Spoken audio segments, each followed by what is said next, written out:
Good morning to everybody here live in the paddock and at home watching on Facebook. We are here for the 10th round of the FIM Motocross World Championship in Teutschenthal, Germany. And I can tell you what, right now, the weather is gorgeous. It's sunny. There's a nice cool breeze coming in. But I think it's going to heat up today. But of course, I'm joined by the one, the only, Jeff Emig. Good morning, Jeff. It is great to be here again, Georgia. We just our third show. I wasn't really prepared at all. You were coming in hot. Throwing right to me, yeah. The shows have been so much fun. The show in England and then in France, and the guests that we've had on to bring their perspective on motocross and their lives has been awesome. And now, again, this weekend here in Germany, we'll have 6 more segments and 6 more stories, so I'm really looking forward to it. Yes, as Jeff's saying, we are live on Facebook, but we're going to bring you all day today, on and off throughout the day, all day Sunday as well throughout the day. We're going to be bringing you all sorts of interesting guests and behind-the-scenes stories. But I think we should start off, as it's early, Saturday morning, with someone who is here, someone we all know, German as you can get, Markus Schiffer. Welcome to the show. Thank you. Welcome. How are you? Yeah, I'm good, thanks. So quiet this morning. I'm the quiet one in the morning. Yeah, no. So Markus and I actually had a chance to ride together, of all things. A couple days ago, Fox Racing hosted a dealer ride day at Ken Roxon's house, his home course. So we visited with our Fox dealers and rode some motocross. So I know, I saw the footage and I didn't get to go. Did you have a good time? Was it good? It was really great. Also with the customers and the dealers to be at the track. Had a really good time. So also to be back at the place where Kenny grew up. So well, that's what I was going to say. I mean, I met you years and years ago. But I mean, you and Ken Roxon have grown up together, ridden together. You're extremely close as friends. Riding at his house again. But I mean, tell me about the fact that you went back to Ken Roxon's house where you guys grew up. Yeah, it was really nice. Like we trained there quite a few times in a year with some riders. So yeah, but it's always special because you always think about the good times there. Also, we had a lot of fun. We did parties there. So really, I could not imagine that you guys would have barbecue, a party. Yeah, never. Yep. So I was reading your bio. So you were born in '87, correct? Yeah. And so you're older than me. I like it. Yes. Where did you grow up? Where was your hometown? My hometown is really close to Cologne. So I grew up. We train in Belgium, Holland. So in the west part of Germany. So actually far away from Cannes. Oh, okay. Oh yeah. So you were France side, as it were. I still have to do never eat shredded wheat. Yeah, complete west. Like we are one hour from the border, or maybe 45 minutes from the Dutch, Belgium, and the French border. So, like my wife is coming from East Germany, like really close to Cannes. So that was also a good thing to be more here in East Germany. Oh, that's good. I mean, let's talk about you, because although I introduced you, but you, previous MXGP racer, rider, and I mean, one of the biggest things, I mean, I'm sure you'd agree with me, but that ever happened in your career was winning the Motocross of Nations. I mean, let's talk about you growing up as a rider and then that happening. I mean, that's only select people get to experience that, and you got to. Yeah, it was the biggest thing in my career, but like we have talked about it already. Yeah. Nations. It's just 3 riders. If you have 2 good riders, you need also the 3rd rider. So for me, I'm really happy to get that title. Also, like with Kenny and Max, we did it for Germany the first time, and like that nations team was also like 2 years before. We were the first time after I think 25 years on the box in Colorado.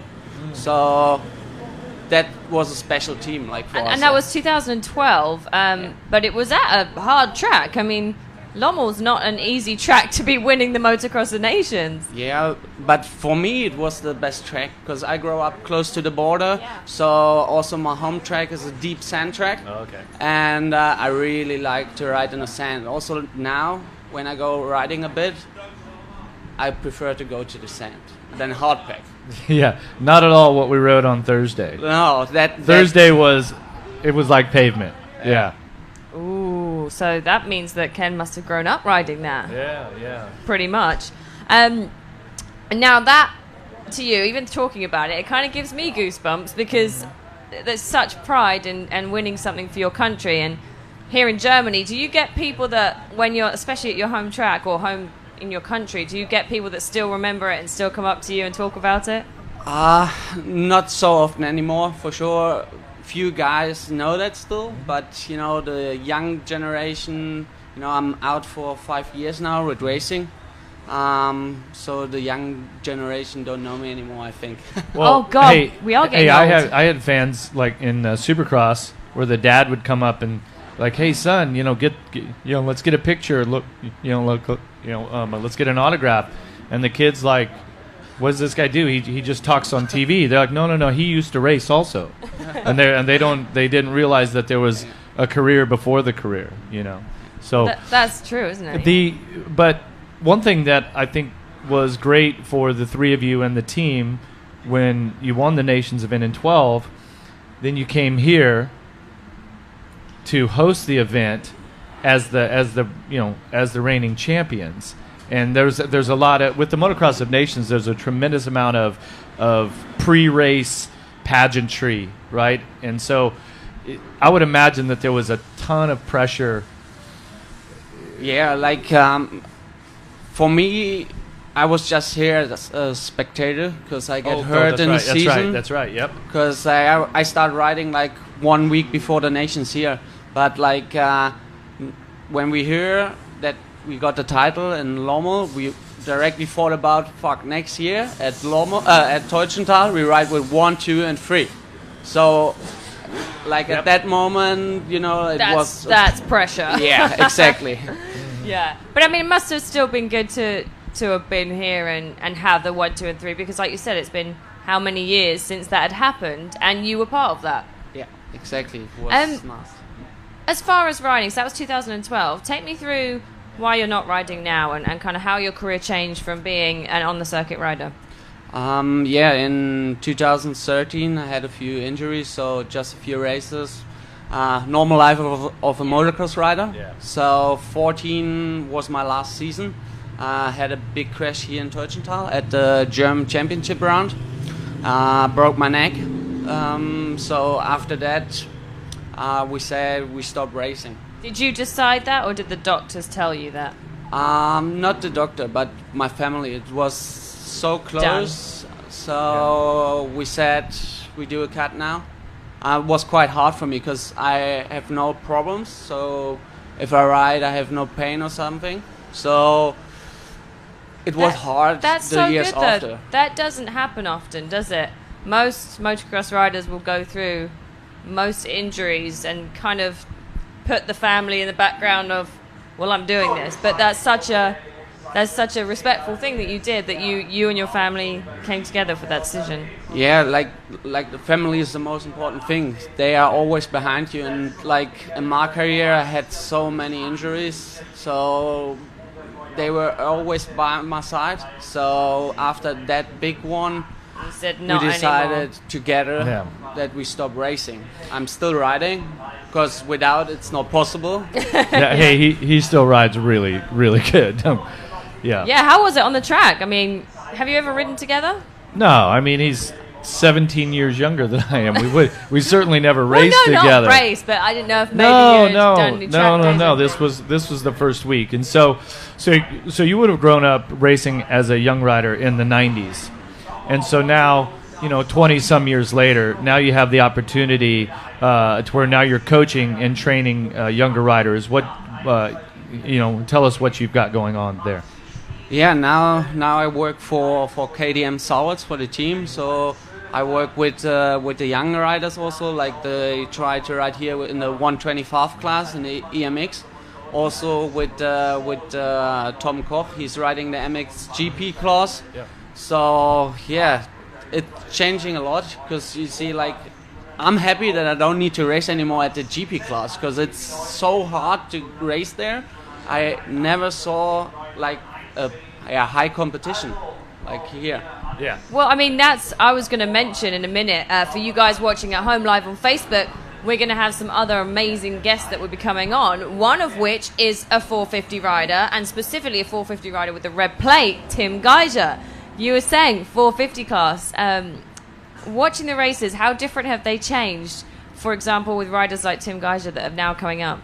Yeah, the riding style is changing a lot. Like compared to maybe Stefan Everts, the riding style was always standing, a lot with the foot on the pegs, and like Tim, he's nailing it, scrubbing everywhere. So I really like the new style.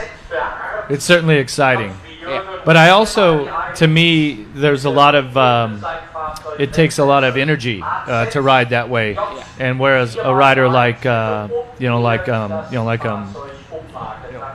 Stefan Everts, there were some races when you would watch him ride, it seemed like he was doing it so easy. Yeah. But there are and riders that like just that, doesn't aren't seem there? possible anymore to ride like that. I think it's really difficult because Yeah. the tracks are also changing compared to like the 90s. The GP tracks were way harder, and now you have always deep ripped tracks with a lot of ruts. So I think the riding style has changed a lot now. Who are some young German riders, not just specifically your guys, but who would be some names that are riders that you think have the potential, you know? And keep in mind, you know, it's like a pyramid, because at a younger age there's more people, more kids, but then as you get older, it starts to become less and less. I think one, he's also Fox rider actually, Simon Langenfelder. Mm-hmm. He's doing the 125 class, and I think like he can grow up. Yeah. Yeah. Yeah. Think so. How old is he right now? Ish. 15? So I think he's around 15, about 16. 15. So he's got a couple of years Yeah. to really make it. Because, I mean, we were talking about Tim Gajser being a younger guy, and then he's racing still Tony Caroli, who is a lot older. Oh, you were making car as I was looking at you there. Yeah, you've got the difference in age there. But younger riders are able to hit that 450 spot quicker now, I think. Yeah, but you can see really often like Tony, he has so much experience, so that helps also a lot. Yeah. Yeah. It's to me coming over here. So I went to England, France, and now this event. It's the competition with the Grand Prix. The field seems really deep right now, right? It's especially in the 450 class. It seems like how the riders are moving through the ranks, but it's very, very difficult. I mean, the racing has just been incredible. I mean, the last couple of weeks especially. Yeah, it's so close together, everything, so it's really nice to watch the races. Like last weekend, the GP in Latvia, like there were, I think, like 8 seconds between the first and the fifth, so it's really nice for us to watch the races. Well, I mean, 450 class has been unbelievable. 250 class, MX2 class, again, it's amazing to watch the racing. But we've actually got Henry Jacobi that's going to be coming on the show as well with us. What sticks out in your mind in the MX2 class, and what riders? Obviously, Jorge Prado. You can't. That goes without saying. Yeah, like for me, Prado is other step. You know, a little bit like for. Also, when you watch him riding, it looks so easy. You know, for me, it's just 90%. It looks like. And for sure, like Henry is doing really good this year. I hope that maybe he can finish some more podiums. He had a really bad luck last weekend with a problem with his bike. So Henry, I think like for here with the home crowd behind him, maybe he can do really good here. Well, and the way that this track is laid out in this little valley here, it just makes for such great spectating, but it's also, to me, the energy and the noise from the crowd here, it's like it's on top of you, yeah? I mean, you know, obviously you've raced here before. Yeah, I remember, I think it was 2009, when Kenny won his first GP here, you could hear when something happened in the front. So even like when you're racing, I was riding around 5th, 6th or something, but you hear Kenny was passing someone. That's unbelievable here. I'm getting goosebumps again. I'm emotional this morning. I'm getting all excited, but it is like that. This track is got amazing. It's almost like an amphitheater type way. It's kind of in a bowl and spectators all around the outside. You saying that, you remember that so well, being behind him and hearing that. How is your relationship with Kenny? Because obviously he is he's a winner. He's a championship holder. For you, growing up with him, are you proud of him? Do you have a little bit of you like, I want to get what he's got? Or like the first year when he moved up to the MX2 class, it was hard because he were the rookie. He were so much younger, but like when he were a next level or other level than me, it was easy because in the first year you're still close. Also, we rode in Germany the paddocks together. So there we were racing for the title, and then it's in the first year it was hard, but like now it's so good to see him so good in America. Like also how he's there with the fans, and I really. Well, you go out to see him in America quite often, don't you? And you go to the races too. But is it a completely different vibe, like a different feeling when you see him in America to here? Yeah. At the Last Nations in Red Bud, it was when we went to the track. We did a track walk together because I helped also a little bit for the German nations team. So it took such a long time because like with Kenny, he's also like he's stopping, taking pictures with the fans, and like for him. Also in 2010 in Colorado, it was already the same, but he's so good with the fans, so it's really nice to see him how he handle that, because like a lot of riders couldn't do that. Yeah. Do German fans of Ken Roczen think he's still fully German, or do they see him as half American? Nah, still German. Yeah. You still got the real German in him. Because for you, I mean. We've known him the past few years from motocross, and he can sound American now, can't he? Yeah, well, he still has that Ken Roczen accent, but but there is something about the fans here in Germany. I think just overall the culture that they get pretty wild here. They get pretty crazy. Oh, last night I was walking to my car at about 5 o'clock or something.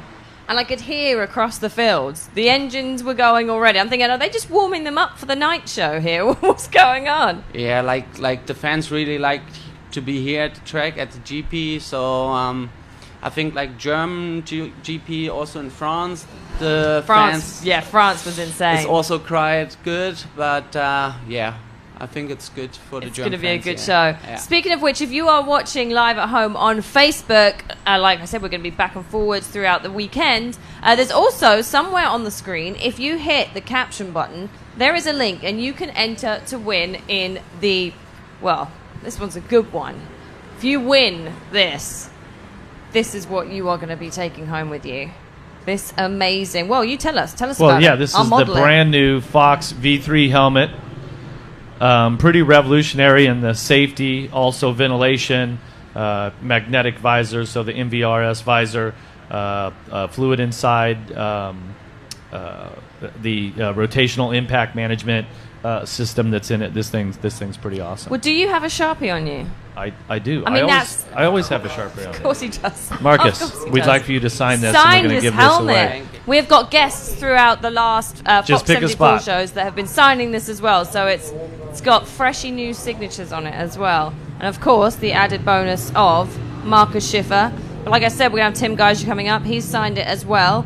That's a name that everyone's going to want to have a signature from, I'm sure. All right. Thank you, sir. Look at that. So make sure you enter to win on the caption, and you can win this helmet. Got Tortelli on here, Roddy McLeod. Okay, so after this, you're going to get back to work with your riders. So who are you working with here this weekend? With Tom Koch in the MXGP class. Okay. Then Marcel Stauffer, he's doing this year his first European 250 race. so it will be hard for him, I think. But the warm-up was already quite good. I think he finished 5th or 6th. So, and 125 rider, Peter Koch. Does that help for you? Because obviously, being a previous racer, you thrived off of racing. That's what you in your head. But now, not racing, do you still get that same feeling with your riders? Actually, I'm more nervous than when I was riding by myself. Because, like, we train also at the week quite often together. One guy is from Austria, so when he comes and you put so much time in it into the training, you want to see them doing good. And also, like, when they crash or get hurt, you know how it feels, huh? Yeah. So what would you say as a coach and as a trainer that is your biggest strength? Like, what can you give your riders? What can you help them with? Like, what do you think is the most important thing that you can help them with? Like for me, the most important that the technique of the riding is good. You know, otherwise you get hurt. For me, you know, if your speed is too high for your technique, it will hurt. Yeah. I agree. I concur. That is a true statement there. Well, on that note, I think we need to, I mean, as you can probably hear from behind us, we are live in the pits and we've got people hanging out already this morning. Bikes are going past, so first morning practices are going on. On that note, I think we need to wrap this up, get ready for the 250, 450 classes out on track. Markus Schiffer, I've got to ask you this because this is every guest has to answer this. Predictions. Who is going to win the 450 class this weekend? Gajser. And the 250? Ooh. Oh, I hope Henry, but I think it will be Prado. Okay. I think they're two pretty solid predictions there.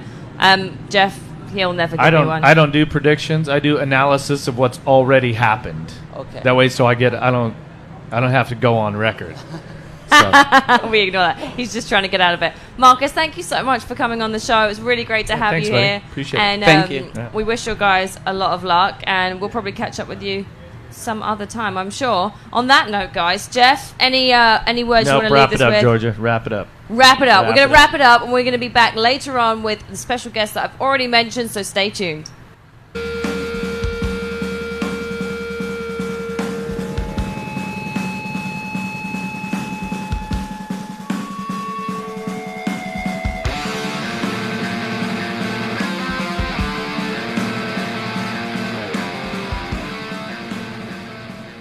Good morning, everyone, and welcome to the Fox 74 show. We've seen you this morning, but we are back live in the pits. Good morning.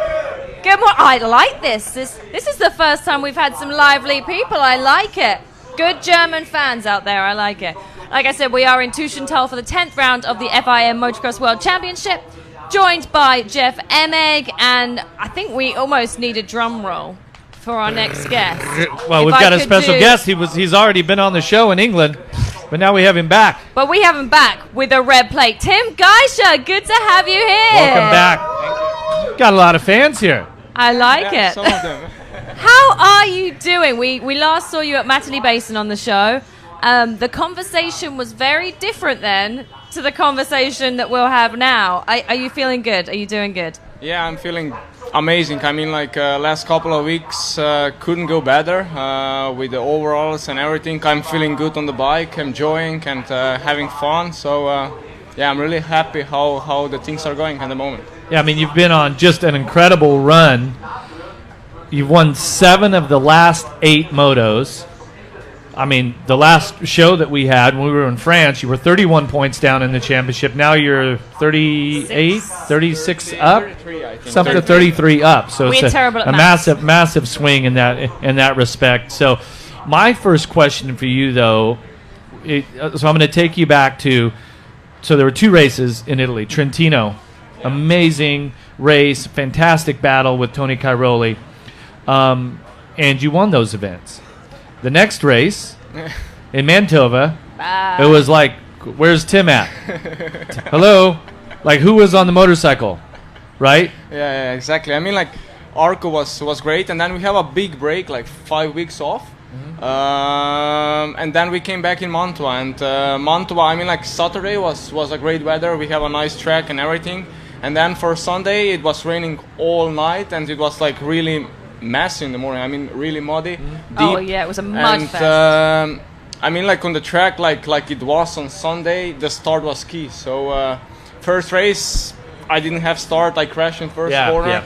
Then I have to went in pit for take another googles, and then I was completely last. And then was like also just one line on the track, so it was really tough to pass. And when I tried to go to search the other lines, it was so deep, so I crashed I think like 5 times, something like that. So do you think that maybe because of the crash off the start, the goggles, all of that maybe you were trying too hard?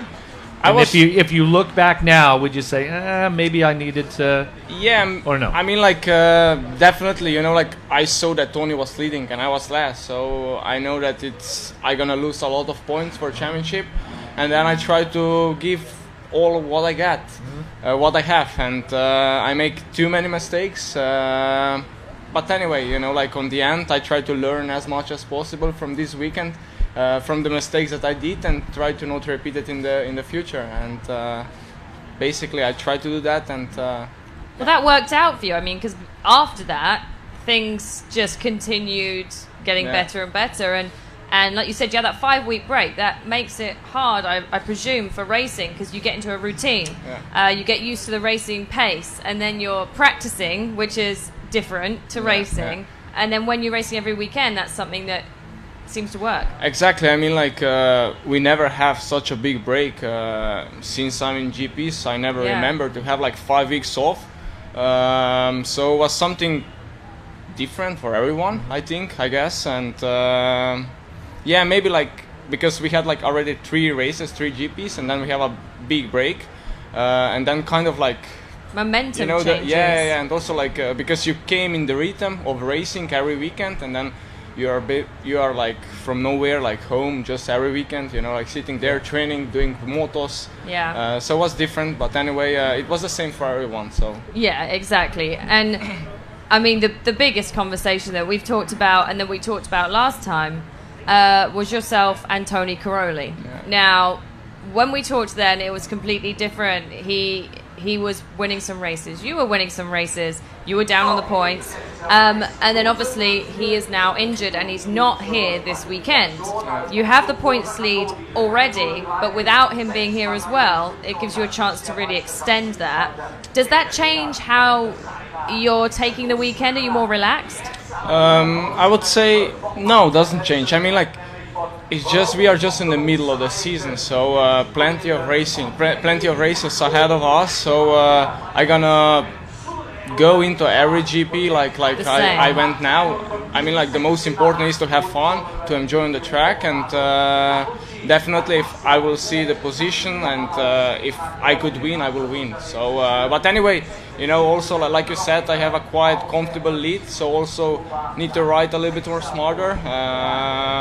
But definitely, you know, like with Tony out is sad. I mean, like we were battling. We are also good friends. And, you know, definitely you never wish to someone to get injured. But I wish him to get soon. We're still waiting, I think, for an official of what's happened. We know that his shoulder's separated, but we don't know any more than that, really, do we, Jeff? Yeah. So I want to go, with the exception of Mantova, Trentino. So after that 5-week break, Trentino, Mantova was what it was. But since then, everything has come together. What is it that yourself and the team, the bike, what is it that's making it work so good right now? I think the biggest difference was that I was not putting too much pressure on myself. After Mantova, when I struggled, when I didn't ride well, I mean, like, I end like 6 overall, something like that. And then I say to myself, for now on, I just want to go on the race and have fun. I mean, like, don't think about the championship, don't think about winning. Just go there and have fun. And then if you have fun, I know that I can go really fast. So before, at the beginning of the championship, you were really thinking. Yeah, exactly. A lot of pressure. and then you switched that. So that was a switch for you mentally. Yeah. Said, okay, we're not going to worry about that. Let's have some fun racing motocross, and then all of a sudden it's been good. Yeah. What I like that race strategy. sticks out to So you? have more fun. That's the key. Have more fun, fun. better. No, hey. From your perspective. A happy rider is a fast rider. That's when you true. are not happy, Totally agree, when yeah. you're just, it's work. It's like you don't want to be here either, right? When you come to the races and you enjoy the people that you're around, and you enjoy riding the track and especially the motorcycle, then it's good, right? You go. Exactly. But if you don't like the motorcycle, or you're not getting along with the team, or you're not having fun, it's like you just don't even want to be here. Fighting it. Yeah. You're fighting it. Which race to you so far of the season sticks out as your best ride? Like, where do you feel like you were the best rider you could be? I would say Arco was amazing. I mean, like with Tony, we have like both races over 1 minute, I think, around 1 minute to third one. So the pace was really high. We were pushing till the end. We make our best lap times in the last laps. So I think Arco was a good one. Even Portugal was also a good one. Every GP that I won I was riding good and I was having fun. So And you left happy with yeah, how yeah. you rode. And if I remember correctly, your first MX2 win was at Arco, right? Yeah, exactly. How many years ago was that? 2015, so 4 years ago. It's only been 4 years. Yeah. You've gone So from- much has happened for Yeah. him in 4 years, the span of the last 4 years. But always that location, that track, right? It has like a certain memory for you that when you go back, you have good memories from before, and I think that gives you confidence. Yeah. Yeah, sure. I mean, Arco is always a special GP and the one that I'm really looking forward to go there, because always many fans, many people from Slovenia. It feels like almost home GP to me because there are so many fans there. Even like there on the track, they name one corner like Gajser, Curva de Slovenia, so that's Gajser corner. So I mean, like it's really nice, and like to win there was really something special. Yeah. You've got, speaking of fans, I was talking to a couple of guys from your team, and you've got the Team Gajser fans that are on the track with the same massive flags, and they've been to every single race except Russia. Exactly. Do you know them? Are they friends of yours? Yeah, or? I know them. I mean, like Slovenia is a really small country, so basically So you know everyone. you can know almost everyone. But anyway, I'm really thankful to everyone who travel to all races and support us. Not just me, also all the other Slovenian riders. So I'm really thankful, and it's nice when you see Slovenian people around the paddock, around the track. So Well, if you watch the TV broadcast, you'll see them, won't you? I mean, they've got the massive Team Gajser flag. Yeah, you can't miss them. But you also have another group of people that support you and are very important in your racing program, and that's the HRC Honda team. Obviously, everyone likes to win, from the mechanic to the guy that drives the truck to the team manager, owner, Chef. wives, girlfriend, chef, everybody. But I've been around a little bit again this year, and I see that there is a very much a big team effort Relationship with between this. you all. What is that like? yeah, I mean, like I'm really happy. It's honored to be part of HRC team, because it's now 6 years that we are together, and to me it feels like a big family, because we really know each other really well, and when I win, we all win. So I love what you guys do after the race. Yeah. When you do the team picture inside of the And the tent whole area. team. Yeah, we always do that when we win. So I like to do that every weekend. So I'm giving my best, and you can see like the happiness, when we celebrate the win, and it's paying off because everybody is working really Everyone's a hard. part. Exactly. Well, speaking of that, we actually caught up with some members of your team, and we kind of asked some questions behind your back. Take a look at this. Yeah, let's listen to this.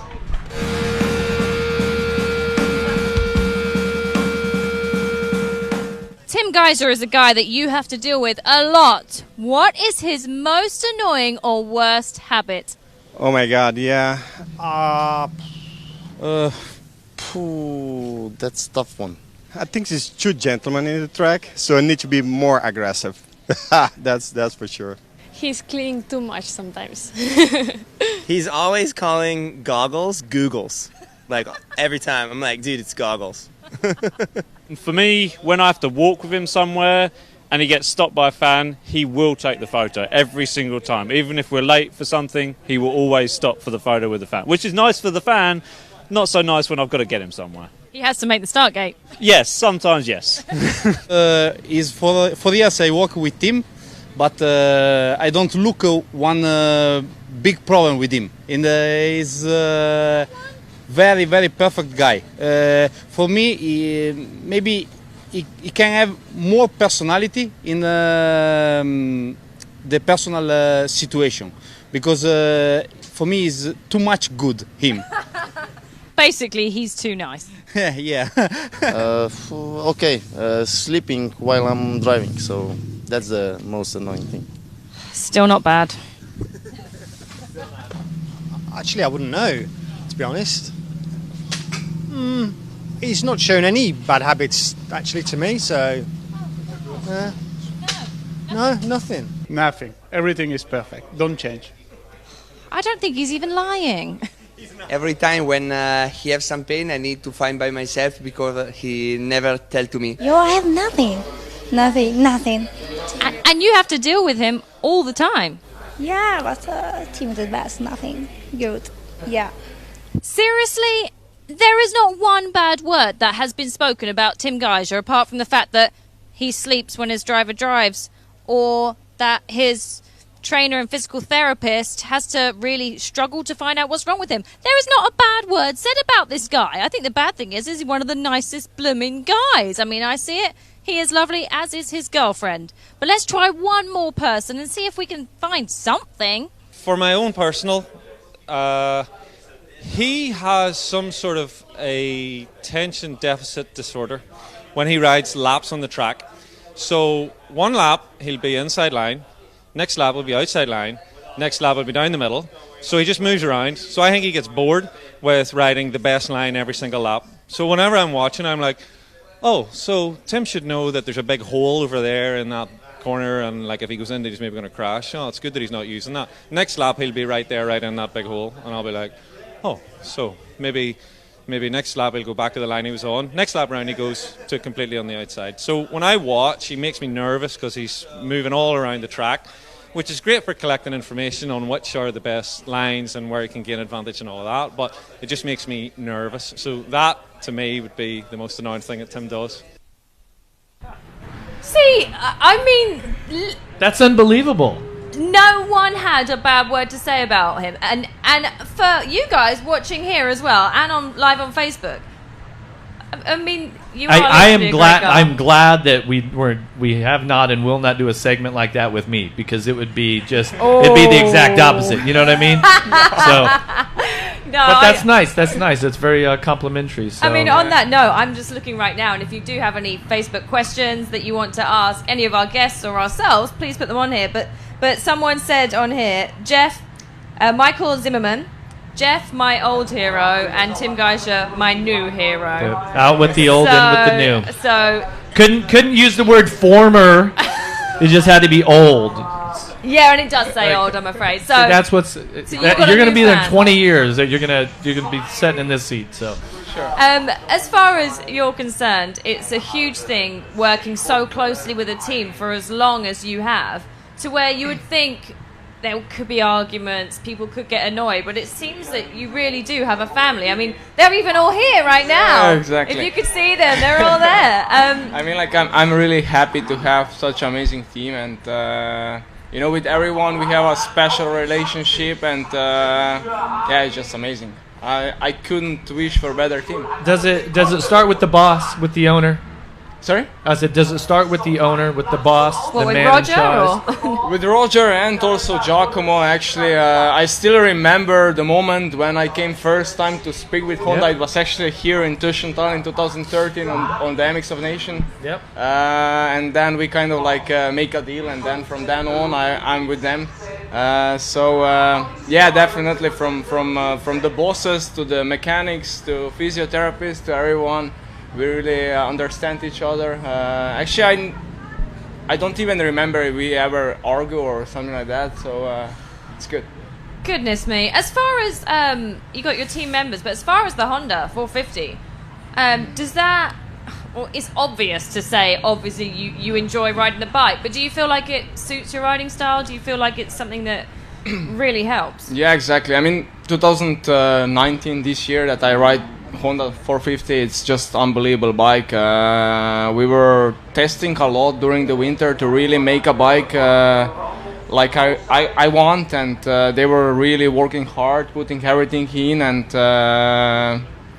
you know, like actually everything what I wish to have, they make it. So you know, now when we are winning the races and leading the championship, it's everything. It's paying off, and all the hard work that we put in the winter, and so it's good. I think it's so nice because you guys watching here are getting to know Tim. People on Facebook getting to know Tim a little bit more, and I think, I mean, I can't wait for this weekend and for the races.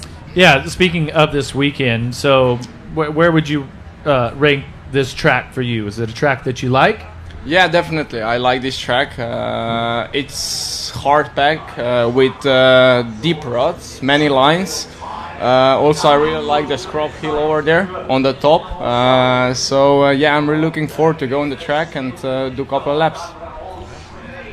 Sorry, I'm just uploading I live have the Facebook questions. There's a lot of emojis and smiley faces that are coming up on there. It's right hard now. to explain an emoji if that's a... Oh, we should do that. We should do that, is making emoji faces. What's your favorite emoji that do you use emojis? What's that? Like the little pictures. characters. The little pictures. On text message. Oh, okay. Smiley. Of course. Of course. It's not going to be the red It's fine, angry it's face. happy. Yeah, just living the dream. If you are watching on Facebook, there should be a link, if in the caption actually. Click that link, because you will be in with a chance to win, Jeff. Oh, the new Fox V3. Nice. Yes. That's great, huh? Yeah. Which you've already signed, haven't you? Yeah, I did. I think you're in gold. No? Or you're around the other side? I don't know. Have you not Have you signed signed it? this yet? I haven't signed it yet. Oh, where's your... Hang on. Here we go. Jeff, We'll get it. Sharpie. Yes. There you go.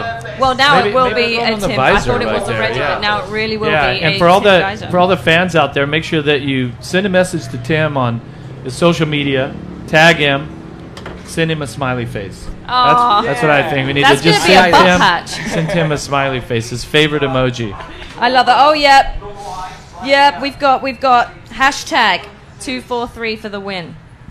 That's what David says. So we've got a big weekend. You feeling good about this weekend? Yeah. Calm, confident, excited? Yeah, I'm really looking for feeling good. So, like I mentioned, can't wait to go on the track to start racing. We were just talking about that. If you're watching at home or wherever in the world, it's currently about 11:30ish, and you don't go out till 1, so it's a long morning. And you were saying you actually get to sleep in. This is when you get to sleep in, is at the races. What do you do for the whole morning until lunchtime? Yeah, exactly. I mean, like during the weekend when we train, I have to wake up really early. And now when we came on the races, like you said, we start around 1 on Saturday, and then Sunday we start 11:45, something like that, or 10:45, something like that. So I can actually sleep a little bit longer. So We saw you So he can first sleep, thing. but it also gives him some time to clean up before practice, to clean things and make everything all nice and organized. Yeah. Clean the motorhome, get confident and relaxed. On that note, I think we're going to, like I was saying about the time, we're going to have to get ready for some racing. I normally ask people who they think is going to win the 450 class today, but I don't think I need to ask you that. 250 class, though, MX2. Who are you looking at? I think Prado is looking really strong this Yeah. year. I mean, he won almost every moto that he raced. Just Yeah. one, I think, in France. So I think Prado, probably if everything goes smooth without any problems. But I think I start to looking MX2 races, and I really cheer on Mitch Evans. He's riding good, so hopefully he can put a solid performance and put the Honda on the podium. Awesome. Well, best of luck this weekend, and thank you so much for coming on and taking the time with us. I know we appreciate it, but I think all the fans do as well. Let's give it up for Tim Gajser. Thanks, Tim. Appreciate you. Good luck. Have a great weekend. Have a great weekend. On that note, we will be back later on after the races to give you the complete rundown of what's happened, and obviously we'll see how Tim does. We'll catch you later on.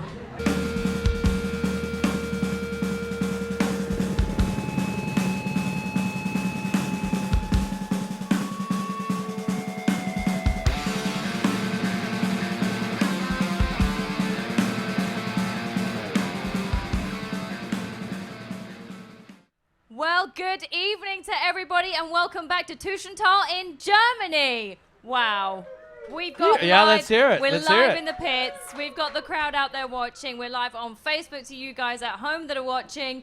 It's been an amazing day of qualifying races and practices so far, but I'm joined by Jeff Emig, who is to my side. But Back as always. I told you we were going to bring you some guests, and today we have Carl Ostermann. Carl, welcome to the show. Hello. Here it is. Oh, no time to be shy. We've already been practicing. Yep, you Let's can't do be this. shy. Carl, it's great to have you here on the Fox 74 show. But let's tell people at home that are watching, you're 14 years old, you're racing indoor supercross, arena cross, but tell me a bit about yourself. So I'm 14 years old, come from Bonn, which is in Germany, and yeah, I started riding when I was 3 years old. Now I'm 14, as already said, so it's basically... So you're a veteran now. You're good. You've been riding for a long time. Almost. Almost all of your life. Yeah, it's pretty much your whole life. You were probably riding a bike before you were like running. I was able to ride a motorbike before I rode a bicycle, so yeah.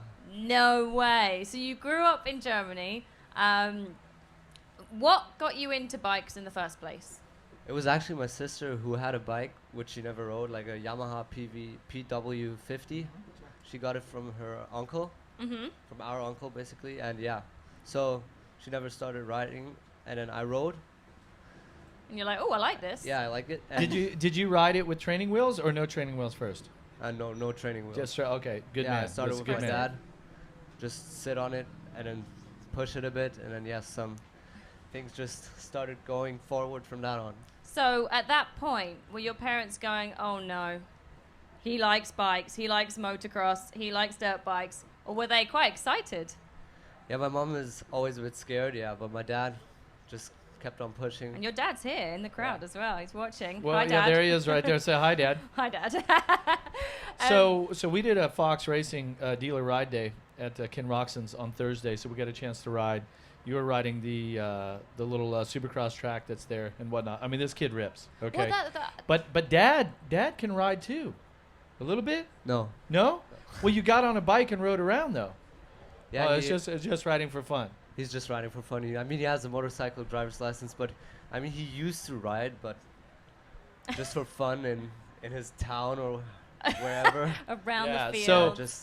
So what's unique about you being a German rider is that you really have gravitated towards the indoor type racing, arena cross and supercross. And we spoke just before the show, is your ultimate dream is to grow through the sport here, win the championships in France and the UK, Germany, but eventually make it to Monster Energy Supercross, yeah?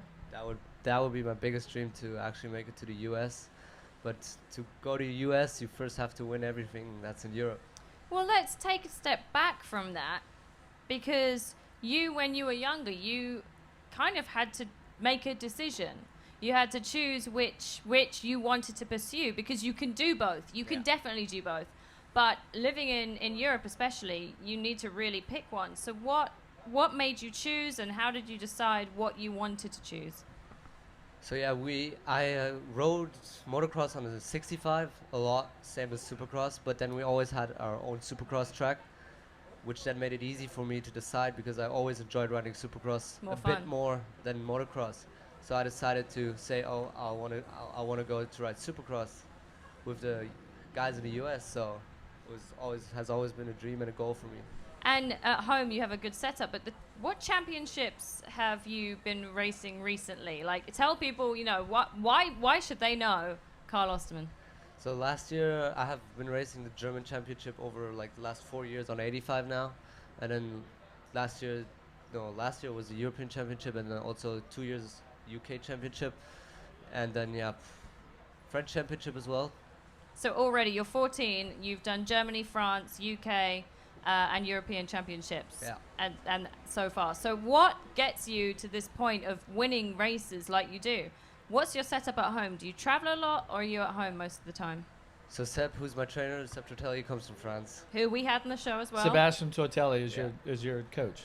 Yeah, he's not too bad. He's a good man. He's a good man. He's a good man. Well, and he was a rider that was a bit of a trailblazer also, growing up in France and going to race AMA Supercross.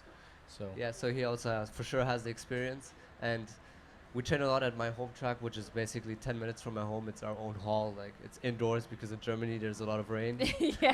Wait, so you have an indoor Supercross track at your place? I have an indoor Supercross track like 15 minutes from my home. Nice. It's not too shabby. Nice. I'll take the invite sometime. Yeah. Always. I know it's been a while since I've really ridden Supercross, but Jeff. If I get the invite, I'll show up. I'll show up on my 125. I'll show you how we used to do it. Okay, I hope you so. missed the conversation earlier too, because Carl says, "So you did Supercross, Jeff?" Jeff goes, "Yeah," and he goes, "Well, 1 or 2 championships." And Jeff had to go. No, he said one. Only one championship. Yeah, only one only championship. Yeah. That was brilliant. So this setup at home, Sebastian Tortelli, you're able to ride indoor tracks. You're able to do the championships you're doing, but I mean, you're 14 years old, you're German, and yet you speak fluent English. So you go to an international school as well. How is that, doing everything? I go to a private international school right 10 minutes from my home. And they support this whole sport thing. With my dad has to go to the principal and explain things, all the races we My need to go son to. does dirt bike things. Yeah. And then also I need to take some school stuff with me to the races. Yep. Yeah. Well, it's got to be definitely easier, in 2019 than it would have been back in my days in the late 80s to do that. I imagine you do a lot of your courses, through the web and whatnot. Yeah. Yeah, we do a lot of on our laptops. We have school laptops, and we get all our grades through and the you can internet. take it anywhere. We can take it anywhere. All our school work, so it's basically pretty simple. Well, perfect. This young man is really fun, and actually we've got this great video. I believe our guys have teed up from the ride day on Thursday. Okay. We should have a nice video. Let's see if we can get the production crew to roll this. Let's check it out.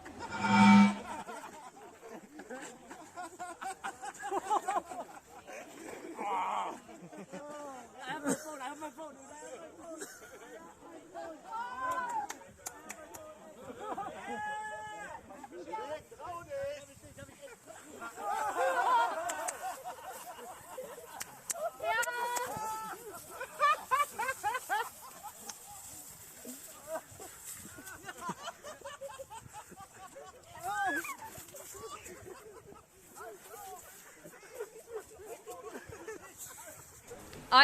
I don't know what to say about that. Are you embarrassed right now? No.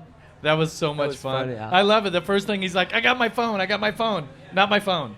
And then you just threw mud. They needed wait, that. but who was on the hose? So That it basically started like this. I was supposed to water the track, and Ramsey was sitting in the corner, and Dominic Turi, other German Essex rider, always took the hose and pulled it up, and it went on Ramsey. Yeah. And Ramsey said, if you do it one more time, I'll come and chase you. Oh, you and throw asked you for in the it. No. Oh, and no. then Turi came again and pulled it up Oh. again. So I ended up in the mud. Oh, see, that that's was being the youngest, isn't it? The youngest at that's the track. Exactly what you should be doing at age 14. So. That's excellent. Well, yeah, that's. Let's talk about the future. I mean, we're only, well, where are we? What month are we even in? June. We've talked about the fact that a championship has already begun. Stop it, Jeff Emig. This is what I have to deal with every show. Anyway, we're in June. Some championships have started because they do the whole year. But what's your championship you're next doing, and what race are you going to be at? So at the moment, I'm just doing some amateur German championship races for fun and to get some speed for Supercross. Mhm. And then, in August, 10th of August, I'm turning 15 and I'm allowed to race the French Supercross. So then my first round of French Supercross is 14th, which is, I think, the Essex Tour. And that's my first round, and directly after my birthday. And you'll be the youngest, I would presume. If your birthday's that close, you're going to be probably the youngest. How are you nervous? Are you excited? Do you want to just, time to hurry up and just start? I mean, for sure I'm a bit nervous, but there's like no pressure because First race. It's one of my first races on 250 big races, so I still have time to learn and develop. Yeah, differences on that are a lot bigger than maybe, I wouldn't understand because I've just ridden pit bikes and 250 once or twice. But how different is that step for you?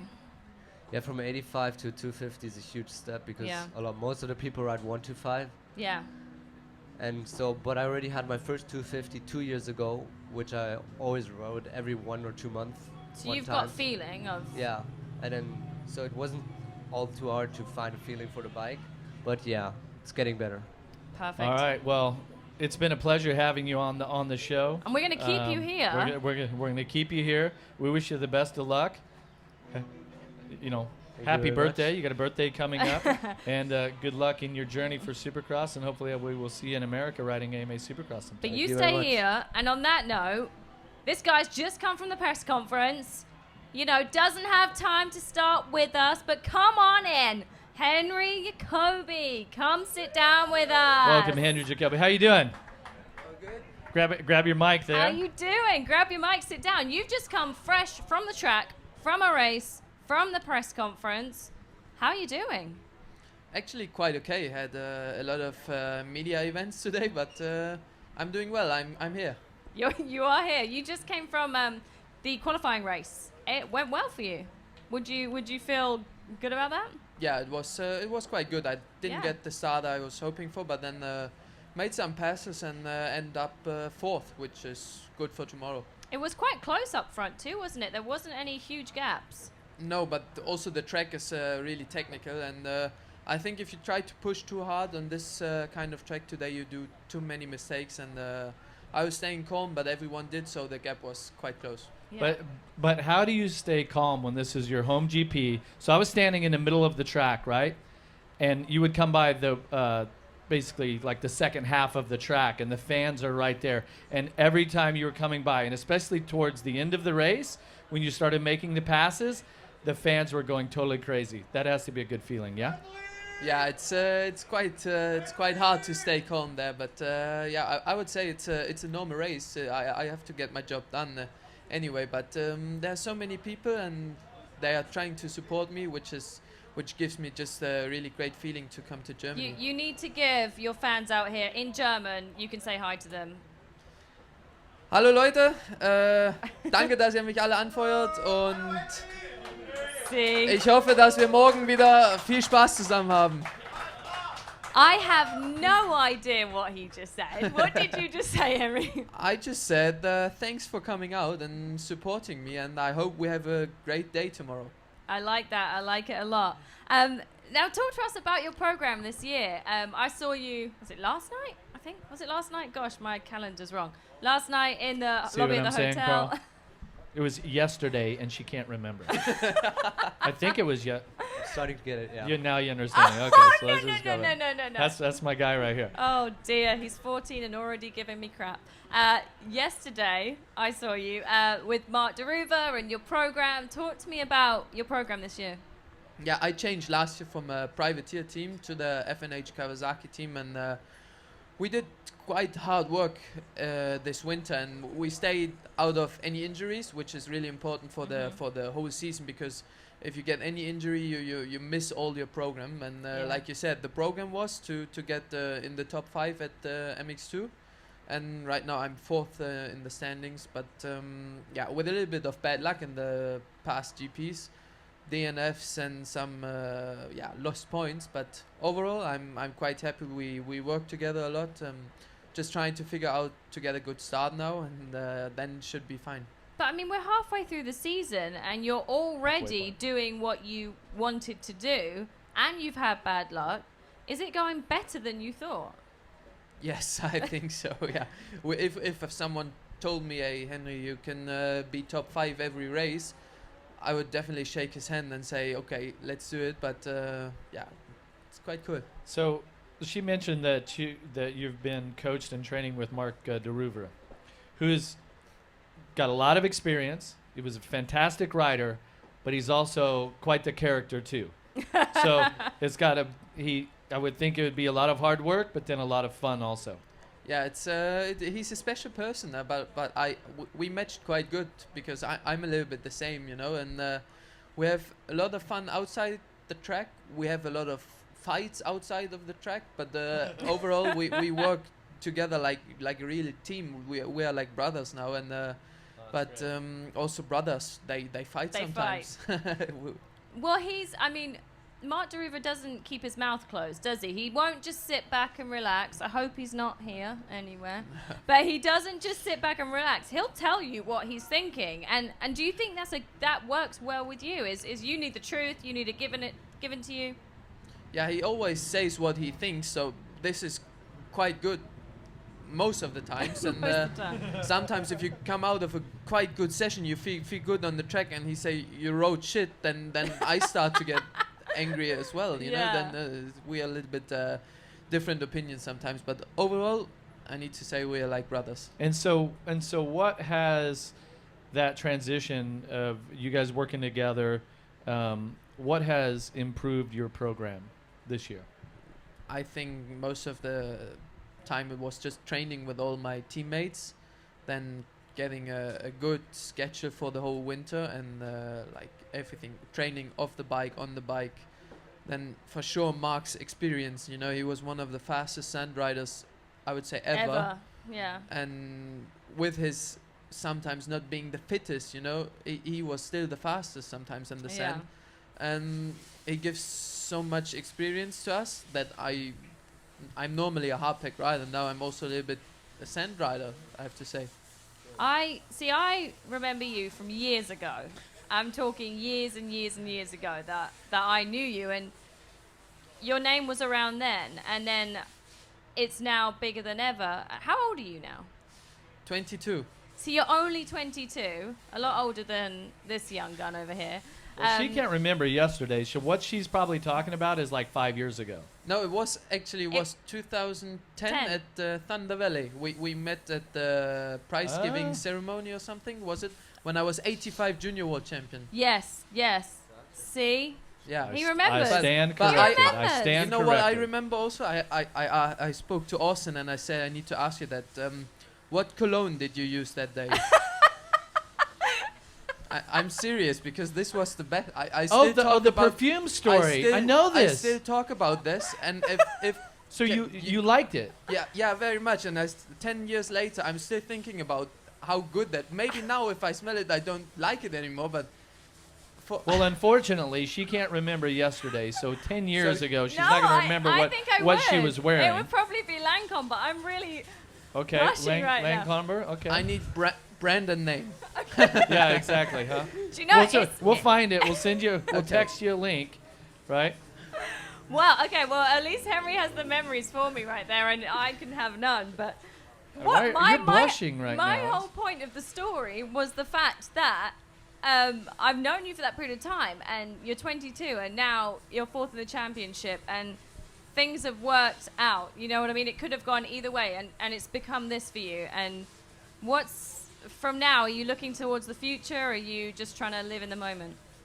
Yeah, like you said, it was quite a hard way also, because if you're 85 junior world champion, you know there's a big name of lists for that. Like Gajser was junior world champion, Prado, everyone, and then me also, and then it's quite hard to get things done over the 125, 250 Europeans, and but took me a little bit longer than anyone else, but finally I'm here. Well, this weekend, let's I mean, you've got to go in a minute, I think, haven't you? You've got an autograph signing in a few minutes, I think. But what's your expectations of the weekend? You've done the qualifying race, so you kind of know where you stand with the track and everything. What are you expecting from yourself? I expect from myself tomorrow to get a really good start, and which is good with the gate pick I have for tomorrow. And then I think a podium should be possible, but I will not say I do a podium, but you'd like. It's possible. I would like. You know, after watching today, I think a podium is definitely possible. The competition is very, very difficult. In about the first 5 or 6 riders stayed at a pretty good pace. Mm-hmm. So you know how it is. The start is going to be so important. And if this guy gets the whole shot coming around there, this place is going to go absolutely bananas. It's going to be insane. So we wish you the best of luck and good luck for that whole shot. That'll be awesome. Quickly before we go, I need predictions from both of you. 450 class winner. You're speaking Jeffrey German. Hurlings. He's not even here. He's not even here, Carl. I know. I'd say Gajser. Tim Gajser. There you go. Okay. That's a good pick. I would be dumb if I don't pick guys as well, but I think I'm going for someone else, and who was impressive today. He had such a good gap, though, didn't he? That's what made it so hard. He was controlling it really easy. That's right. I pick Gajser as well. There you go. If you're going to put your money on someone, I would say that. You're leaving tonight, aren't you? You've got to get back to training, school, everything else. School. You got some homework to do yet? No, almost done. Almost holidays. Almost holidays. Well, first off, Carl, thank you so much for coming on the show, and I think it's good for. Thanks for having me. I'm just high-fiving you. And thanks for coming on the show. We wish you the best of luck tomorrow. Yeah, I'll fist bumping, give him and I'll let you know my perfume. It's fine. We'll sort that out. But yeah, best of luck in the future, Carl, because I think now people get to know you. They're going to be following you more and more. Be interesting to see from. Yeah, and one lucky winner who enters the contest here on your Facebook screen. Click the link. Whatever it is, the link. You're going to get a chance to be entered to win this brand new Fox Racing V3 helmet. We're going to have Henry and Carl sign it. It's along with Roddy McLeod, Gajser, we got Tortelli. I don't know. We got a whole bunch of people on there. So you guys wouldn't mind signing this helmet for us? Get your Sharpie out. Your pen. In your pocket. Your Sharpie. Oh, dear. That could have gone wrong there, couldn't it? There you go. Yeah, but both sign it. So if you enter to win the competition, you could be in the chance to win this brand new Fox helmet signed by 2 possible world champions right here as well. And we've also got one on there who now has the red plate as well. So we'll get that signed up. Guys, well, Henry, good luck for tomorrow. And we'll be keeping an eye out for a good start. Carl, it was great to meet you. Jeff, you and I are both going to probably stay at the track for a bit. Get ready. We're going to have a little chat with Stefan Everts, who will be on tomorrow as well. I might have some gin with tonic. What about you? No. I don't drink. Yeah, Jeff Emig doesn't drink, and nor do I haven't drank since the last one. Yeah.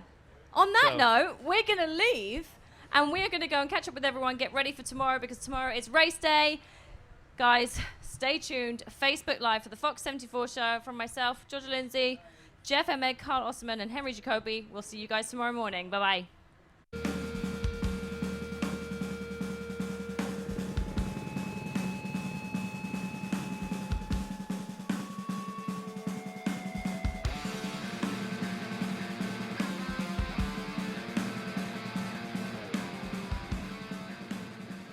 Welcome to the Fox 74 show here live in the pits at Teutschenthal. And the fans are ready. You guys having a good day so far?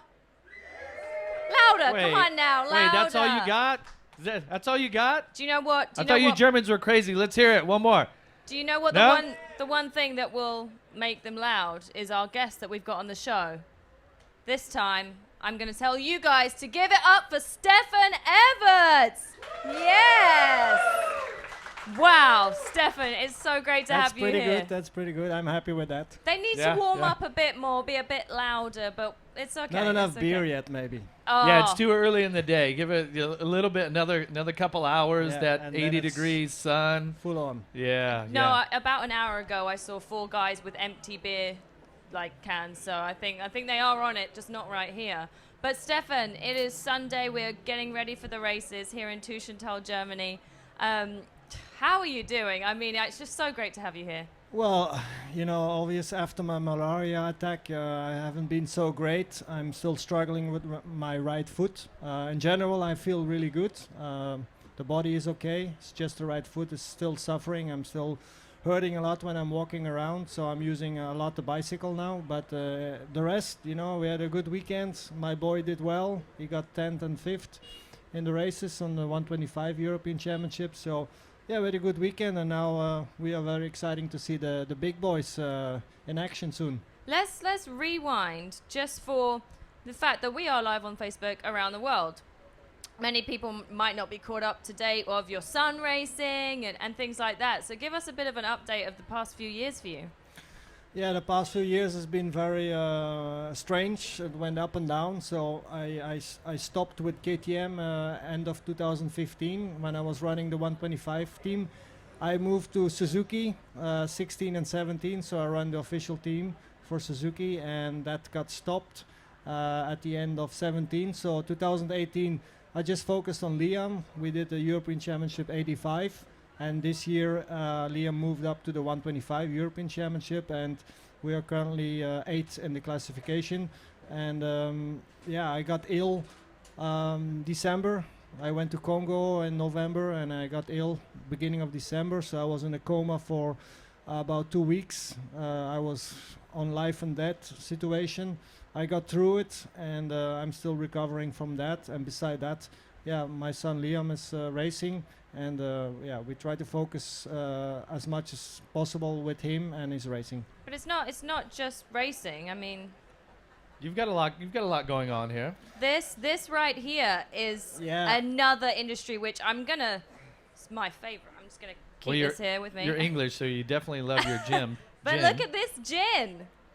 So tell us the story. Yeah, tell us about S72. Yeah, I got it right this time. S72 gin. Yep. So if you want to tell us how this came about.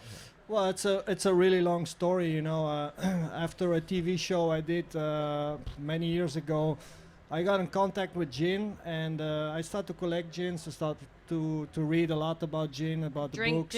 Drink gin, test, collect bottles, and try to find the right tonic with it, and so on. So it was an interesting journey, and then I've met the wrong people at one point. So they had a distillery near my home in Belgium, and they explained me how it works to make our own gin, and I said, I want to go for it. So we start sampling. I start to give them the ingredients that I want, how it should taste, and we've been sampling for a few months, like 2-3 months, till I find the taste that I wanted. And we got 9 botanicals inside, and one of the main tastes you will taste is the violet taste. Hence the purple. Yeah, purple that's why colors. I choose the purple bottle with the purple glasses, and I just call it S72 gin.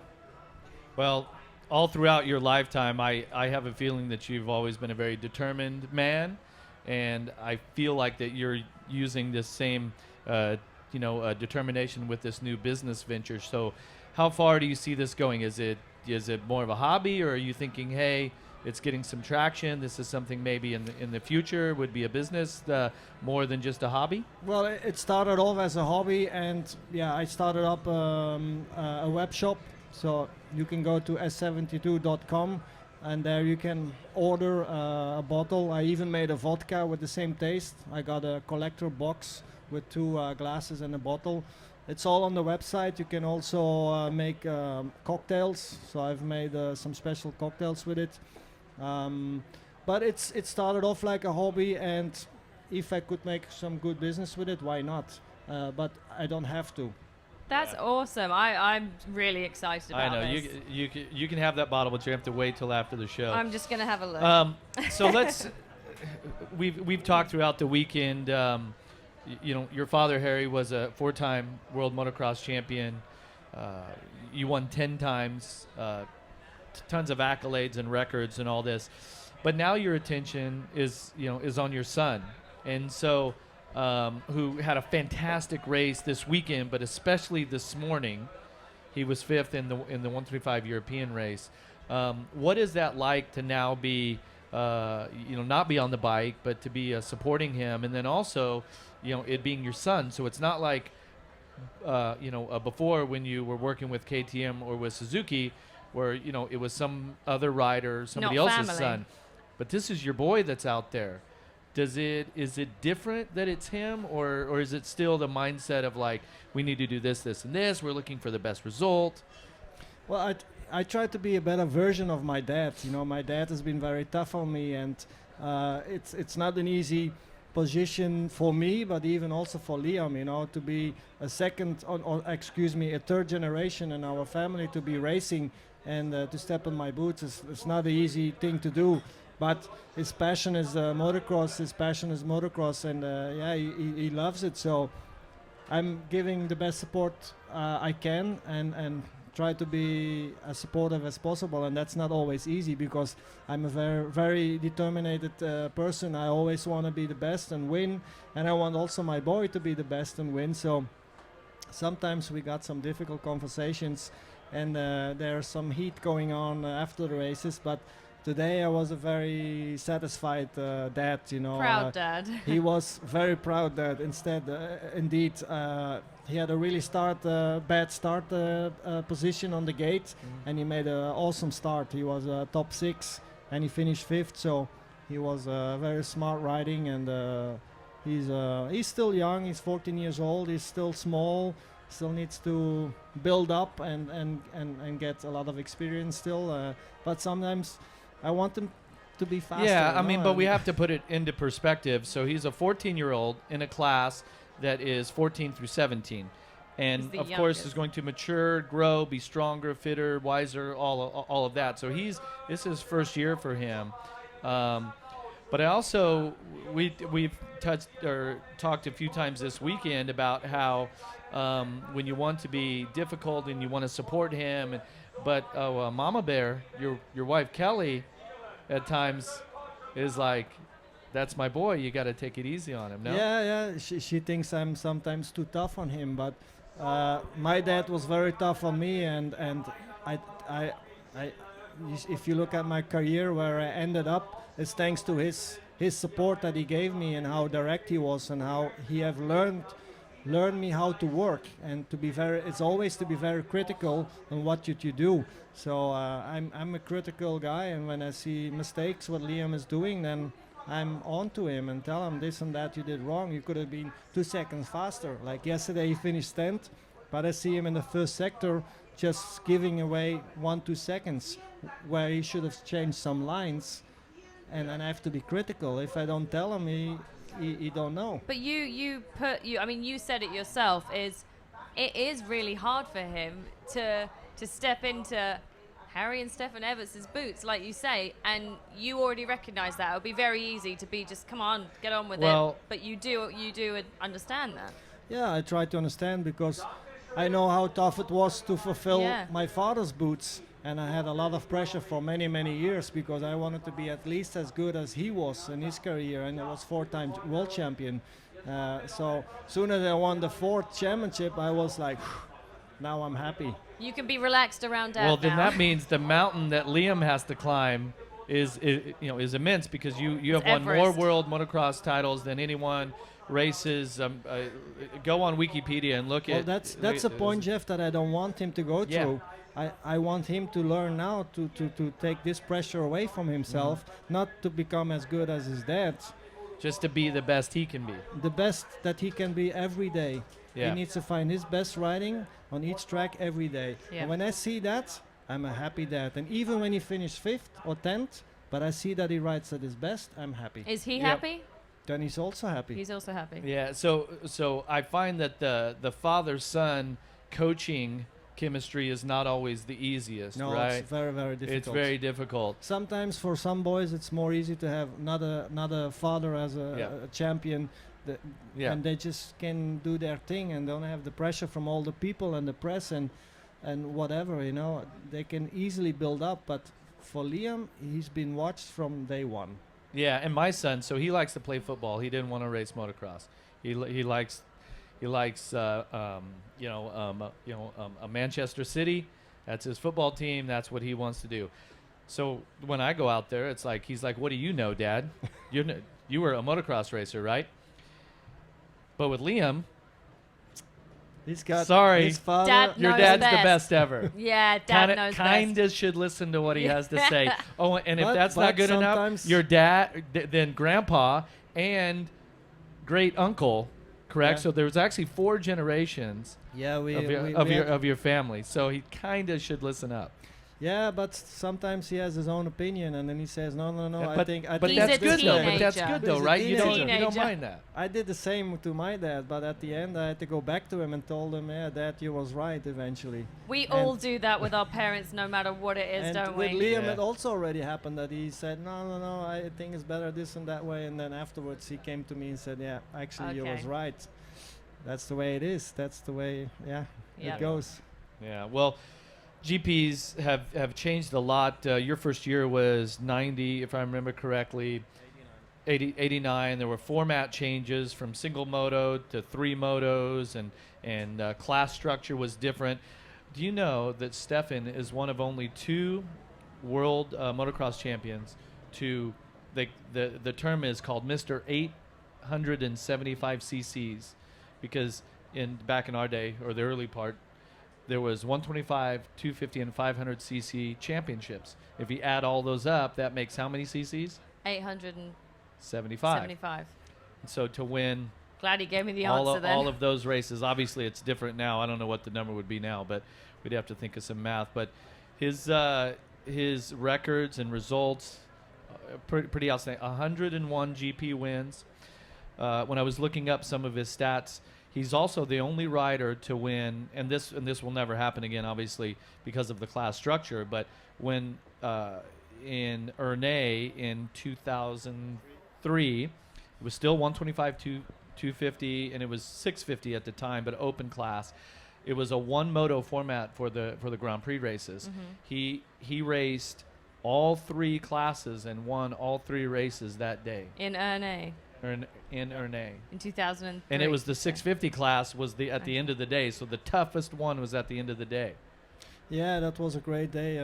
Do you remember it clearly? Yeah, sure, I remember it. And the worst part was after the race when I had to do the doping test, because you do 3 motos, your hydration is completely out of your body. I think I was completely dry, and then I have to go and do a doping test. So I was for hours. So they needed a urine sample. Yes. Drinking And you're like, water. I am dehydrated. I was at There's least nothing 2 hours left. in that box waiting, to try and give some Yeah. urine. I can understand that. That happens though, doesn't it? Is there? So 101 wins. So give me, what do you think is your best win, and then also what championship are you the most proud of?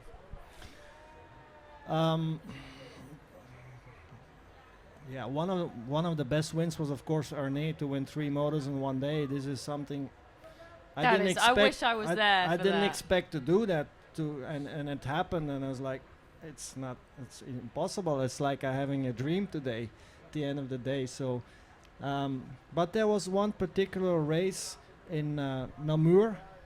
I think it was 2004. It was a muddy condition, and the track was one-lined. It was impossible to pass, and I made a small crash in the beginning. I dropped back to 8th position, and then I was screaming under my helmet, and I said, "There must be a place to pass. There's always a place to pass on the track. You just gotta find it." Determination. Till I find it, and it was the toughest part of the track before you drop down the hill. So you have a quite fast right-hander, and then you go into the brakes, and then you turn and go straight down, and that's the point, the place where I find it. And I knew every lap, I said, "You're the next one I'm gonna take," and just one by one. So eventually I finished 2nd, and this was such a great feeling, just to dominate the field out there, and knowing I'm gonna get you next time. And so that's what's interesting, right? And I think we all, as riders, we have that. So he didn't win the race, but he feels like that maybe was his best race. Yeah. But Yeah. It's the same thing what Antonio Carrioli did a couple of years ago in Arco. He also find that turn where he made the pass every lap. It was the exact same thing what I did on Namur back in 2004, but it's just that feeling what is undescribable. It's pure confidence. Pure confidence. Is there a championship that you're most proud of out of your 10 world titles? Well, all championships have some meaning to me, but the 10th winning in my before my own crowd in Namur in 2006. I had to win so many championships to finally win one in Belgium before my fans, and this was incredible because Namur is one of the toughest tracks on the world, on the planet. It's very, very technical. There's not much traction. You have a lot of rocks. You got a lot of tree roots. You have a lot of darkness and light. So this track is more than a track, and I just loved it there. And Sounds just like Washougal. to win that 10 championship at that track before my people was fantastic. Yeah, that was fantastic. What? Obviously, the years of you riding is probably the biggest development period of time in bikes, in the championships, in the teams, in the trucks that we have to race in, all of that. From when you first started racing to today, what's the biggest changes that you see, and what's your opinion on how racing has evolved and changed so much? Well, in general, the racing got more popular. It got more professional for sure. When you can look at the races on internet, you can follow everything, all the races. But tracks got changed. They got a little bit bigger, smaller, more jumps. Some tracks are more faster, less technical than the past. In the past, more preparation. More preparation. In the past, they would leave the track and just put some water on, and you have to make your own lines out there, which was also quite good for me. I think sometimes it's too much preparation, and some places need it because we need safety. Safety is the most important thing, and I think when the bulldozers are out there, they need to make sure that the safety is high as possible for our riders. Lately we got a lot of injured riders, which is not good. We need to see that less. And you think that's within the preparation and the I'm not saying it's the preparation. I think some riders was also not fully fit and they got injured again. So this is also a reason. That's the problem of the rider himself. It's not the problem of the track.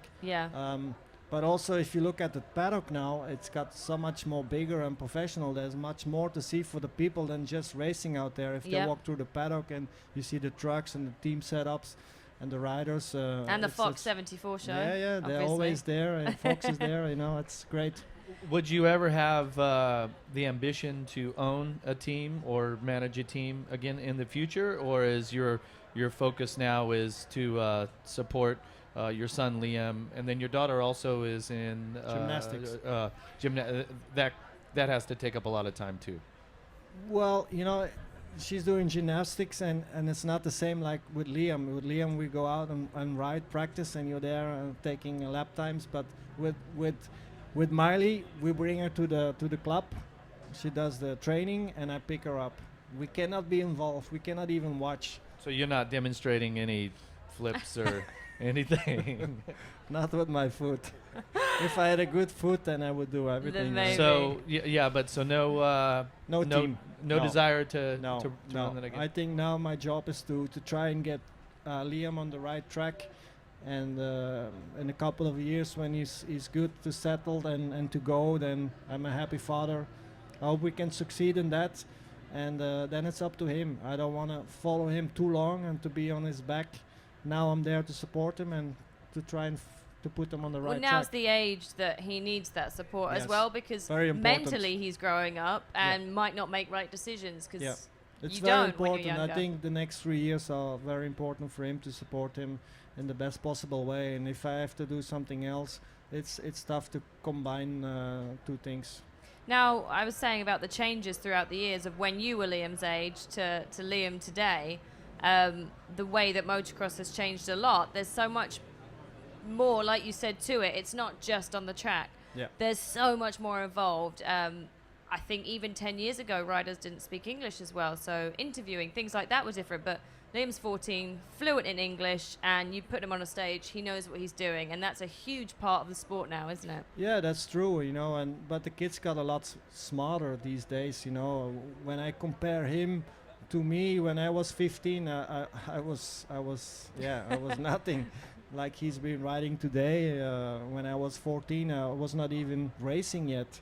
I started racing when I was 15, and so it's completely different. And all these, the social media helps a lot. In some ways it's positive, but in some ways it's negative. But we try to find a good balance in that. And what for us is also important is the schooling. So we want to finish the schooling with Liam in a proper way. So he needs to still put some time and effort. Is he at regular school during the week? Yes. And then so you guys train or go riding after school? Yeah, he does a sports school. So he has extra hours of sports already in school. And we get like some hours free to do his specific training for his sports. Are we worried about the girls coming around yet, or is that not quite yet? We don't talk about that. He says no, so I have to trust him on that. He's too much focused on his racing still now. So right. For how long it will be, I don't know. I hope for long. Good luck with that. That's brilliant. Well, we're going to have to wrap it up soon, and we've got a few more minutes. But as far as the rest of the season for you, what are your expectations for Liam, but also of yourself, and what else you're doing in life as well? Well, as far as for Liam, we're just going to continue to do our season, and we still have 2 more rounds to do at the European. That's Lommel and Sweden. And then we have some more races in the ADRC Championship in Germany. We are doing that. So, and we are going to start riding the 250 a little bit more and see how that will go. I think it's good to combine that a little bit to make him stronger also. Yeah. And as far as myself go, I just want to heal up as fast as possible. So my right foot is still a problem. I'm still healing from the amputation I had on my small toes. It's going to take a few more months. And hopefully I was first hoping by the end of autumn that I could ride myself again, because that's my biggest challenge, to be back on a motorcycle one day. Even with a small foot, I think it's still possible. But I think it will be next season, next year.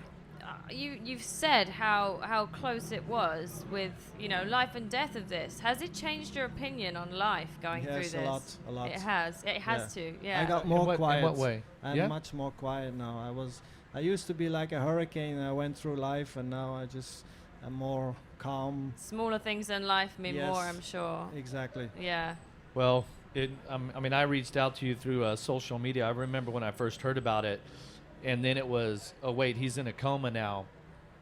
Thinking, like, being really kind of scared, like whoa, and not knowing what the real story was. So I know you've lost some toes, and it's been challenging, but I think we'd both say that everybody's really happy that you have made it through this. And you told me that the doctors said that the what was it, the percentage of malaria in my blood was extremely high, and that most people or nobody has ever had this level of malaria in their blood and still survived. Well, if anyone's going to do it, who's it going to be? Stefan Everts. That's right.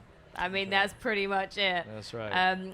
On that note, I think we need to find a Sharpie, talk about this helmet that is sitting next to Jeff Emig. If you're watching at home, click on the caption and you can enter to win the brand new Fox helmet, which we've had every guest so far sign. But this signature that we're about to get, I think it's going to be one of the top ones. This is the one that's going to put it over the top. So this is the brand new Fox V3 fluid inside protection, MVRS visor, all that. And we're going to be raffling this off.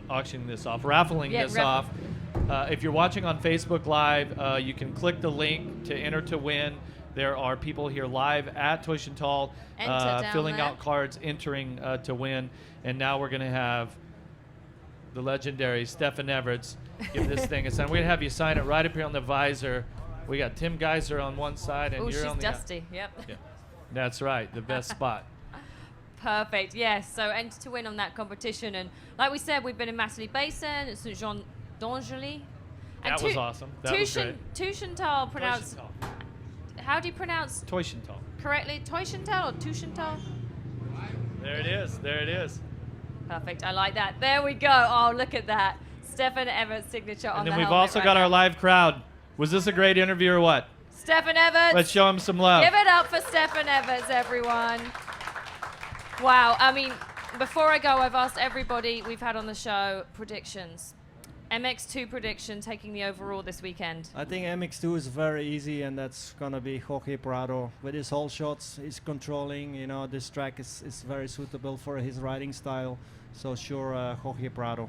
MXGP. I think Tim is in a good shape now, and he's got some good confidence. And I see him yesterday. He was also in good control. He was enjoying himself. So I have to say Tim Gajser this weekend. I think Jorge Prado, Tim Gajser have been the number one estimates on the races so far this weekend. But thank you so much, Stefan, for coming on. Thank you for inviting me. Yeah, great to see you. Thank you for the. So good to see you. And if you guys like, give the S72gin.com. Go to S72.com. You can purchase it. There's these amazing gift kits. I've actually got one of those, and I'm going to take home. I got two because I'm going to take one to our buddy Ricky Carmichael. I need to and buy then I'm one, going to try some of this, and then there's also recipes on S72.com of exactly how to make the very best gin and tonic of your life. So check that out. Thank you, Thank Stefan. you. Thanks, Enjoy. guys, for being here, and we're getting ready for the races today for the 10th round of the FIM Motocross World Championship here in Teutschenthal, Germany. We'll see you later.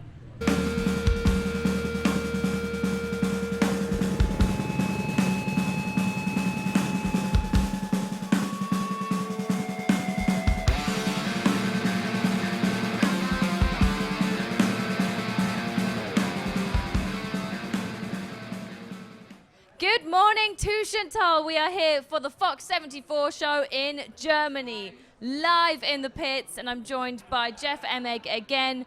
Jeff, it's Sunday morning. It is race day. Beautiful day. I'm well rested. You're well rested. Yes. Although you're a lawbreaker now. She was pulled over by the German police, and I think you're going to get a traffic violation from this. He says she was pulled over. We were in the car together. Technically, you were driving, and I was riding shotgun. And he was saying, just go, and then German police Your did rental take a picture of the car, car. it's going to be your ticket. You were driving. I'll split it with you, though. Thanks, Jeff. I appreciate that. Teamwork All right. makes the dream work, Teamwork, Georgia. but we're here, and we're live in the pits, so who cares about the German police and speeding tickets? I hope they're not watching me. But we are at the track right now. We're live in the pits, and it's, Sunday morning race day. We're pretty excited about this day. The weather's beautiful. Yeah, it's a beautiful day. Weather's going to be about 80 degrees Fahrenheit. That's like late 20s What's that? centigrade. Yeah, We don't use yeah. Fahrenheit so, here. And the good thing American. is we need to introduce our guest first. Well, I'm Sorry. getting ready to. Like I said, we have guests every time we come on the show, and this morning we have the one, the only Andrea Schon. Good morning to you. Good morning. And so you are the editor for Cross Magazine. So basically, you are the authority in And the all brain. German motocross. You are the woman that has all the lowdown, all the dirt, knows everything. Correct? Yeah, pretty much. Because I'm the only girl in the industry, I think. Yeah, I mean that's like number one. Yes, I'm in the industry, but in a completely different way. But you're the brains behind what is put out there as a journalist and as an editor. How does number one that feel? You know, being in a male-dominated. It's kind of cool. It's easygoing because most of the guys are riders and they are all pretty easygoing and it's fun. And yeah, I enjoy it very much. I mean, it's not a normal sport to jump into as a female anyway. But how did you kind of get into being within the motocross industry? That came about my family because my dad was riding when I was a kid and I pretty much grew up on the track, but I was never allowed to ride when I was younger, and then I decided when I earned my own money I bought a bike. Really? So your dad rode, but he wouldn't let you ride? Yeah, that was when I was a kid. It wasn't normal that girls ride. Yeah. So my brother started riding, but I wasn't allowed. So I allowed myself. And so what age did you have the cash to do this? I think that was when I was about 20 or something. Oh, wow. And then I started. So late and on a very low level, but for fun. It doesn't matter, does it, though, as far as level goes either? It is hard to start later, of course, because it's not as natural to do it. But so how long have you been riding now? Do you go out practice track and things like that? She's basically trying to ask you your age without asking you your age. I wasn't actually, but I guess I am. I wasn't meaning to. But I mean, how long have you been? So I'm riding for 10 years now, and I try to ride every week, but it's not always possible because I'm at races on a weekend, and during the week, I have to work. So what was your father's reaction when you decided to buy your own motorcycle and actually ride? Was he supportive, or was he still in the dark ages? Oh, he was supportive. He was pretty pumped though, because in the end we could ride together. And now I'm faster than he was, so it's nice. It's really cool. That's awesome. That's brilliant. So what does your week consist of? How many races do you end up traveling to? That's depending. I've been to some of the national races and 2 regional ones, and then I think a few GPs a year. So it's a lot. So if you started riding a few years back,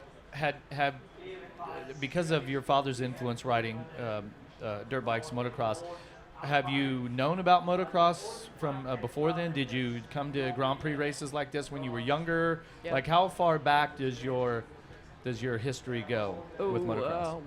Way back. I was at Motocross of Nations in Belgium, and I think you were riding for Team USA, so I was Nîmes. That's her saying that you're old. That was my last. Because she was this That was big. my last. That was my worst performance at a Nations ever. But the Germans were good, so we were fine. Do you have memories of that one, Jeff? I have bad memories of that one. Oh. Yeah, and I got beat by Kurt Nickel in the first moto again. He was my kryptonite in the Nations. Oh. Yeah. Well, so you definitely have some experience. And so, when did you I guess first start? I would assume that you started writing for magazines, doing articles, or covering races. That started 3 years ago only. So I was riding dirt bikes before I started writing for the magazine, but I grew into that because I always enjoyed writing and I loved riding. So why not combine both? So in 3 years, you became the editor of the magazine. Yeah. Did you just go in with your elbows up and just started pushing people out of the It's way? not Like easy in the to first get time? into. Did you have to do a lot of free work first to kind of get yourself known? How did you get over that bridge? I started writing about the German championship for the magazine, for Cross magazine, and the chief editor liked my articles and my writing style. And somehow they were looking for a new editor, and I just timing was right. was good, and that's where I am now. So how was the old guard at the press area here at the GPs when you were the new girl?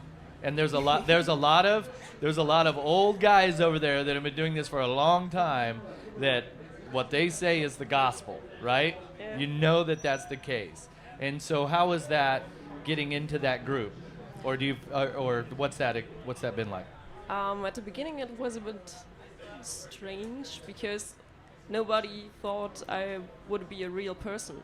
Everybody assumed when they read my name, I'm just like a pseudonym from our chief editor, and I'm not really existing. And then I started showing up at the races, and they were like, "Oh, okay, so you really are a person and you are alive." And now I'm totally accepted. It's fine. They're cool.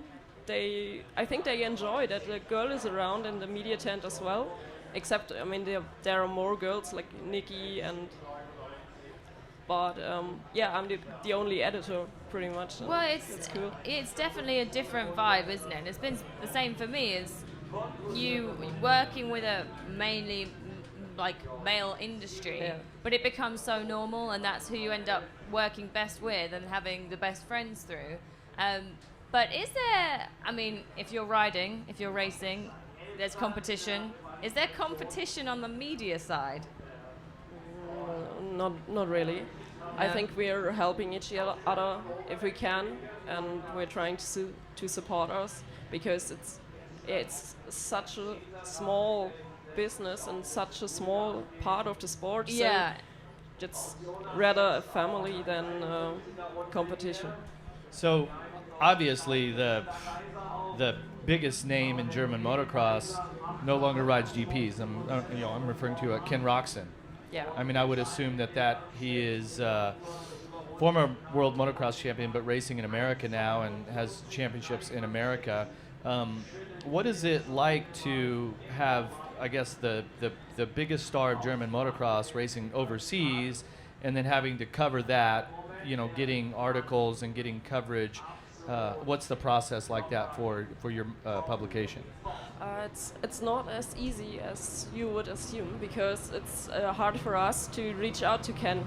He's a busy guy, and we have to ask for appointments and stuff like that, as every other journalist has. So, but it's pretty cool that he's over there and doing his thing and putting the sport on a bigger display. That's nice. I think it's for him as well. Although people tend to see him now as almost American, he is definitely still German. Ken Roczen is definitely fully German, and he seems to be very, very proud of that as well. So I think for him, does he enjoy speaking with the German media as well, do you think? Yeah. If we're over there at the races and we have a chance to talk with him, he's always happy that there's someone to talk to in German. Yeah. And, like, doing videos with us on German, and it's still nice for him, I think. So let me ask you this: Does his German accent now have a bit of American in it, or is it still seem pretty pure when he speaks? It's depending on. Oh yeah. If he has some friends over there and he's talking more German, then it's the old accent like he had over here. But if you just meet him and he hadn't talked German for a while, it's American. American touch, and he's searching for words just like I am in English. Is his so he's from Apolda, and I was just there the other day. I'm completely unfamiliar with any of that, but is that area, which is about an hour south of where we're at now, does it have a distinct accent or slang and words? Yeah? Yeah, it's sometimes it's even hard to understand for me, because it's that bad accent. It's like really? Dean Wilson, the Scottish accent. Well, Dean Wilson, he's a Scottish Canadian Californian. Yeah. He's not even American. He's a Californian. His is all blended. I don't understand Dean Wilson half the time either, so it's fine. But that's the same for me. When we're in Apollo or somewhere around, the accent is like that. Like Dino's is for you. Now, I think, like, bringing it back to the fact that we're in Germany right now, Ken Roczen isn't a veteran, but he's been around for so long, obviously. But today, and in racing in Germany today, and especially here at the GP, what are the German people that really speak out to you at the moment that are racing? I mean, Henry Jacobi was on the show yesterday, and he was fantastic. And he had to go to the press conference, so he came to us late, and so we had him on for about 15 minutes. Yeah. And I was, if we had just had like another 15 minutes with him, he was I feel like he was going to completely open up. But watching him yesterday in the qualifying race, it was fantastic how the fans were supporting him. Yeah, that's always nice to see here in Teutschenthal, because Henry and Tom Koch also, they have a huge fan base over here. The Turbine Gramont boys, who always supported Ken as well, they are here for cheering on Henry and Tom and Max if he were riding. That's always nice to see, and I think the crowd is crazy over here. That's definitely what it's been seeming like. Coming up in Germany from amateur German scene of the regionals and things like that, then coming up through motocross, how is the German Federation and motocross? Are they quite supportive, do you feel? It's not as good supported as we'd wish, because there is no central organization to support the riders. So there are some regional ones. I think each state has a regional support system, but there is quite a gap between regional and national racing, And then there's another gap between German championship and the paddock. And then the next step is obviously the GPs, Yeah. and it's huge. You probably saw Stefan Everts yesterday riding over here, and he's one of the faster German guys. But it's hard for him to come here and race the GP, and he's just struggling with the track and the conditions, and he's not used to ride on something like that because it's completely different. he never learned. Yeah. The preparation of the tracks at a big event like this is completely different to a smaller track at home. Yesterday we had Carl Ostermann on, a young rider. Are you familiar with this? With this kid? Yeah. I know Carl. Yeah. Fantastic personality. We had a lot of fun with him yesterday. He was so nervous coming on the show. Oh, he was. He sat right here, but we broke the ice with him. He's just a fantastic kid. Now he's a kid that wants to. He's like, I have my mindset on riding Supercross. Yeah. And so what are his opportunities? It seems like he has to race in France, a little bit in England, but there is a German. Is it a Supercross championship or maybe a few races or arena cross? What's that like here? It's a Supercross championship, but the tracks are pretty small and it's only 3 races, so it's Triple Crown. Yeah, kind of Triple Crown on 3 different tracks and different locations. But if you only want to do Supercross, you have to go to France and the British Championship also, because there are not so many opportunities in Germany. So there was a young man who I was watching yesterday in the 125 class, and correct me if I get his last name wrong, but Langenfelder? Langenfelder, Is that right? And his first name is? Simon. Simon. And today he almost won the second moto. Yeah. I was watching on timing and scoring while Georgia was breaking the law and driving on the wrong side of the road. I was trying to watch the timing and scoring, and he almost won the moto, right? He got passed on the last lap, right? Yeah, he's one of the upcoming Germans. He's a pretty nice kid, and his riding is really good. His style, I watch his technique, and for me, I look for not just the fastest kid, and especially in the 125 class where age 14 through 17, and so some kids are very little, like Liam Everts. Yeah. He's little, and 3 more years, he'll be bigger and stronger, right? So the kid that's 17 would have a definite advantage. Yeah. So I look for the riders that I feel have the right technique and style, and do they ride the bike easy, or do they make it look hard? And Langenfelder, to me, I was very impressed yesterday. Now he got 4th yesterday, but I thought, wow, this kid's really good. And then when I went on my phone to watch the timing and scoring today, and I seen that he was leading the moto, I was so bummed that we weren't here early enough to watch that moto. Yeah, I can imagine. His riding was pretty good today, and he got on a podium, and he deserves that. The crowd really. had to be crazy, huh? It's nice to see. Well, like looking at obviously the riding technique and style of him growing up, what you have today is obviously the Motocross of Nations is something that's coming up, and every year they look at all the riders and see who they think could possibly, be in the team. And obviously he's too young to do that at the moment. But for you, Motocross of Nations this year, who would you pick to be in the German team? I'd pick Kenny for sure for the MXGP, and Henry Jacobi for MX2, and Max Nagel for the open class, if his knee is okay.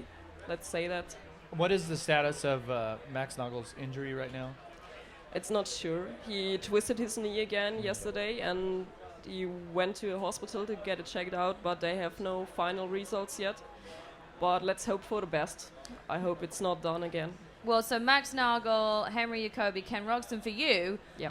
One of our Fox athletes, I'm going to say, Ben, he went round the pits in Germany yesterday to find out what the fans of the sport think about having the Motocross of Nations team.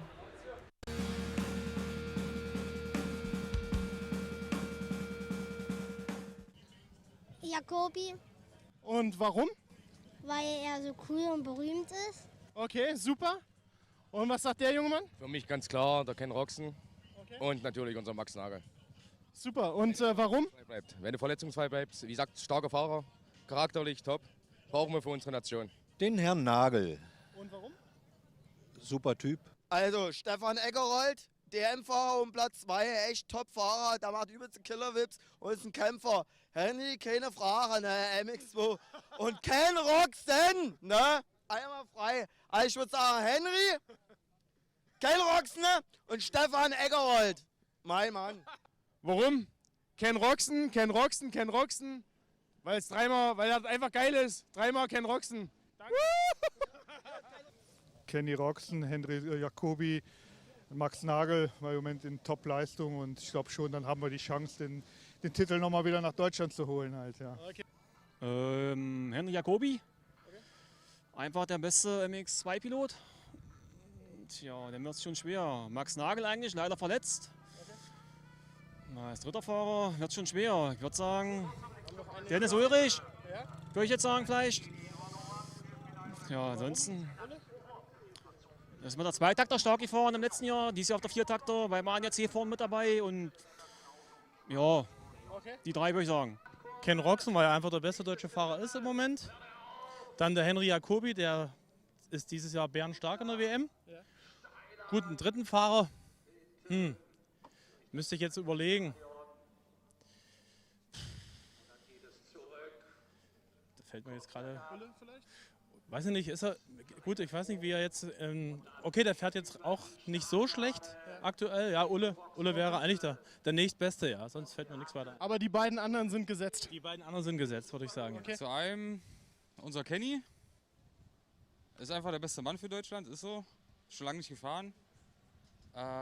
Unser Max Nagel, weil er jetzt wieder heile ist und kann wieder fahren, den auf alle Fälle. Und unseren Ulle. Hat auch schon Eier bewiesen in der MX-On, deshalb auch für MX-On. Begründung muss ich sagen, Max hat es schwer gehabt dieses Jahr. Also ich würde mich freuen, wenn Max daran teilnehmen könnte. Jacobi ist außer Frage, ist im Moment wirklich top drauf. Und natürlich nicht zu vergessen in Amerika, ne? Es gibt nur einen, Ken Roczen. Ne? Und der müsste eigentlich mit dabei sein. Auf alle Fälle mal die 94, das ist der Kenny, weil der die Fahnen für uns immer hochhält. Der Max weiß ich nicht, ob er wieder so fit ist. Ulle würde ich es auch wünschen. Henry fährt auch nicht schlecht. Mal schauen, es weiß keiner. Man sieht ja jetzt, wie das Fahrerfeld ist. So viele Verletzte, mal gucken. Aber ich drücke auf alle Fälle allen die Daumen und wir gucken halt mal. Eisen wir kommen. Hallo! Ken Roczen, Henry Jacobi, Max Nagel. Okay, warum? Die besten drei Crosser von Deutschland. Nagel, Roczen, Jacobi. Weil keine Alternative.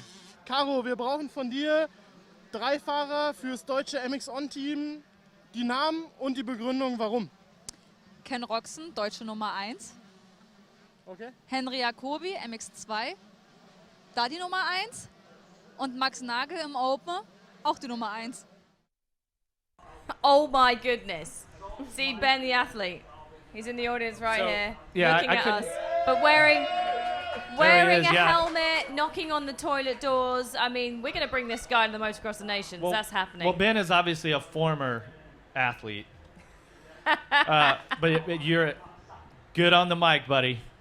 Good job. Woo! So I didn't quite... I mean, obviously we heard Jacobi, Nagel, Roxen. Were there any other names in there that we there were Stefan Everts and Dennis Ulrich. Okay. Those are our backup riders, I'd say, and maybe Jeremy Zudo on the MX2. He's riding here the MX class and doing pretty good this year, so why not? Well, so we've got just a little more time, but I want to ask you about, we'll go back a few years to when Germany won the Motocross of Nations. Oh, yeah. Were you there in Lamel? I was there, yeah. Yeah? Yeah. What was that like? That was the best feeling I ever experienced on the track. Like, I didn't expect them to win, to be honest. But we decided to go there early in the morning. We left home at 4 o'clock or something, and then just arrived in Lommel, and everybody was still sleeping.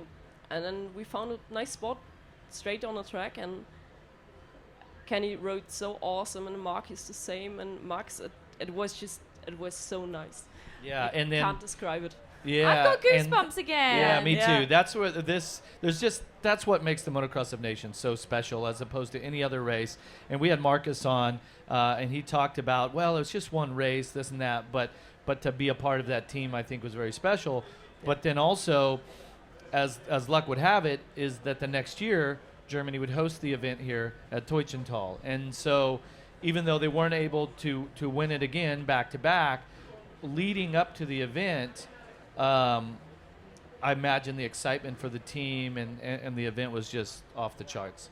Yeah, and I imagine starting with the 1, 2, 3 on your home track Yeah. for Pressure. in front of the home fans. It must be amazing for them. Well, Andrea, it's been so great to have you on the show, and obviously Cross Magazine. Now you guys have got a face to who is actually editing behind the scenes. So thank you so much for coming on. We really Thanks for appreciate it. having me. I So if enjoyed you it. love the articles, email her or reach out to her, and if you don't like, then still reach out to her Yeah, and tell you what you please. don't like. Please, yeah. And then next time I'm here, we're gonna go ride someplace. We're gonna fire up the 125s. You ride a Yamaha, I ride a Husqvarna. Fire up the 125s, and we'll go have some fun Yeah, riding. Sounds like a That's the day. deal. Sound good? All right. Hey, thanks for being on. I like it. Thanks Thanks for Andrea. having And guys, you need to stay tuned because we're going to be back in about an hour-ish with a guy who has a few championship titles behind him. Mr. Stefan Everts is going to be live on the stage, in the pits, and live on Facebook. So stay tuned for that. And right now you can see Jeff Emig. What have you got there? So what I have in my hand right now is the brand new Fox Racing V3 helmet, fluid inside protection for rotational impact management, MVRS magnetic visor. This thing is amazing. The ventilation is the best on the market. There you go, right there. I wear this exact same helmet, same color.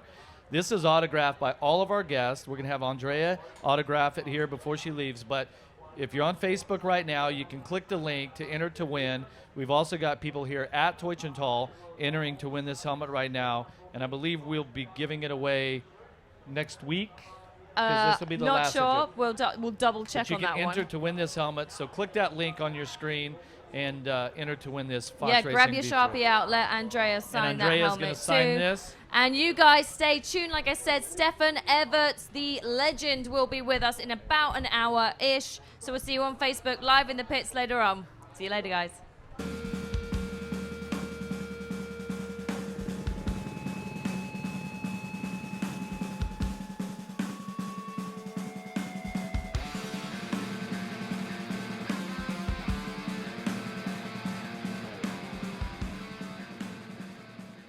Welcome back to Teutschenthal, Germany for the 10th round of the FIM Motocross World Championship.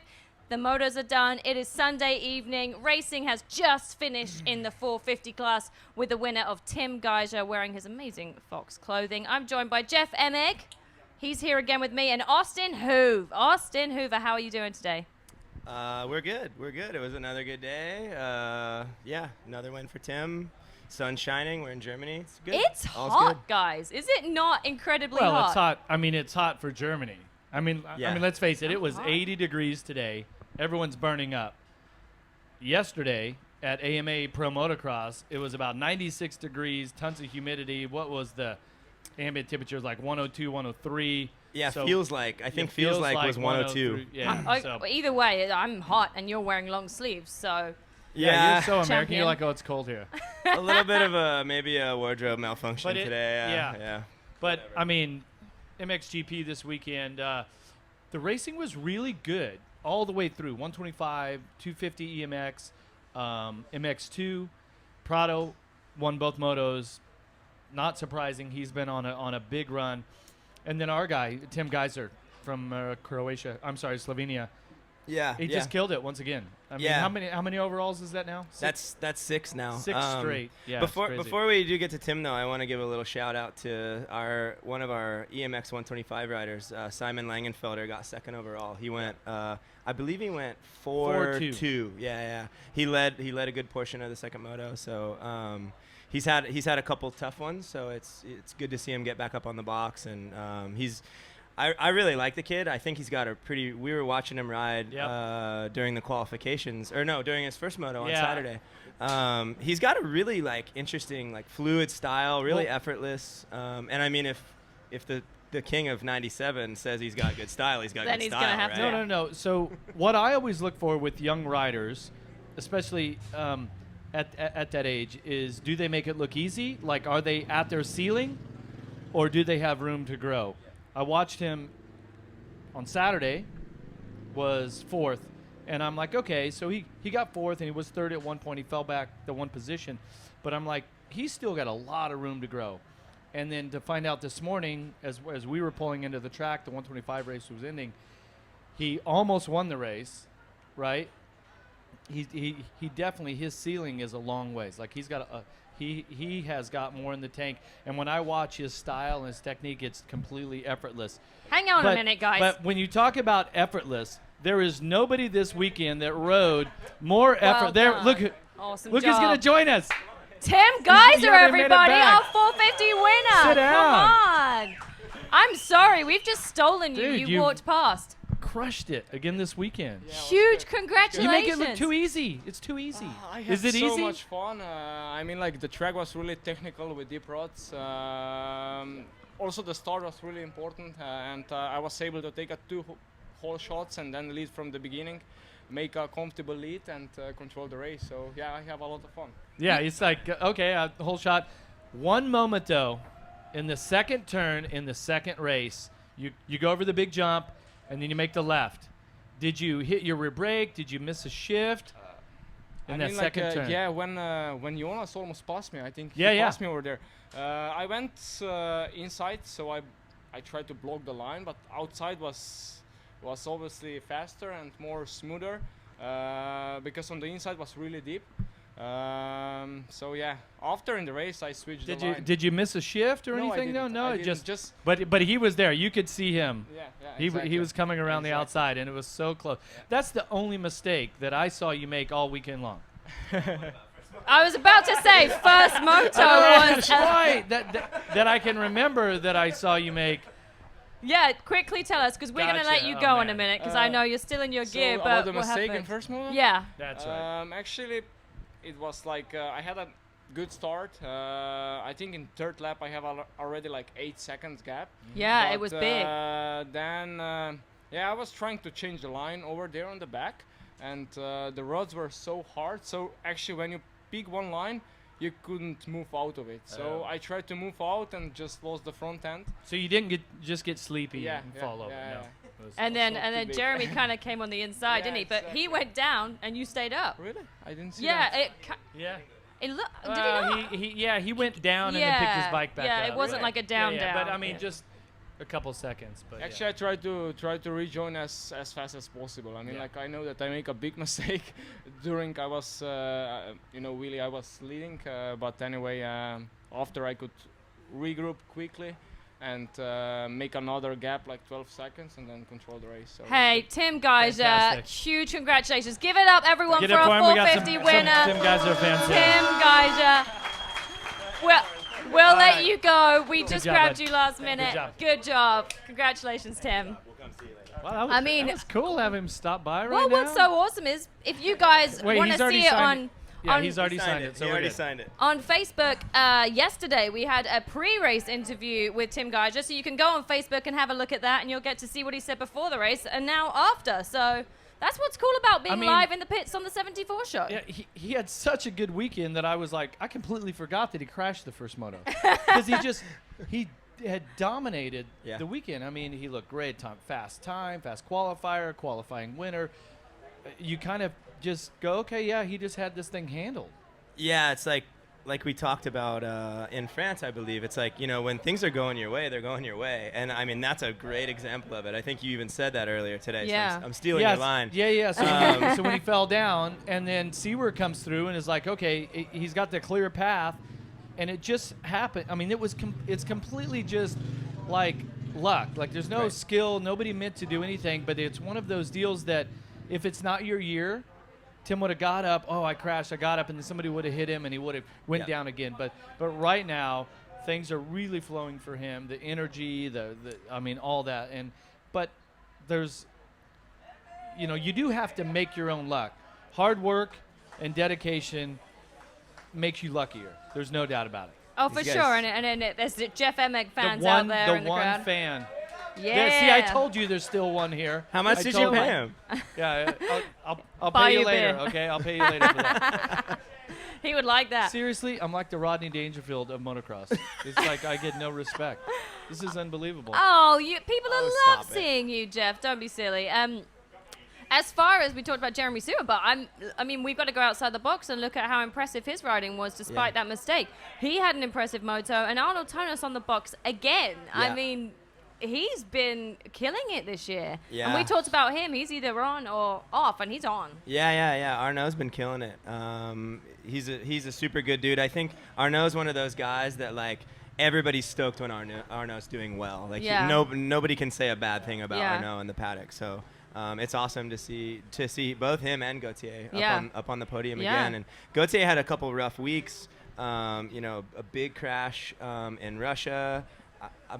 Another one in Latvia? I can't remember, but I know it's been, and also too at his home race in France, he had a big crash in the quali race coming down that hill. And so. we did catch up with him there, and since then he's had his baby as well, hasn't he? I believe. Well, not sure. She was about to have it, and in that time, maybe. Yeah, I'm not sure. I haven't heard. Oh, okay. They're not like big social media people, so they don't share everything to the world, which I think is cool. I believe that has happened. So congratulations to the Paulin family. We'll just leave Congrats. it. Yes. To me, though, this weekend there were three riders, and just in the MXGP, but there were three riders that just really stood out as far as if you just said pure effort, not result, not start, things like that.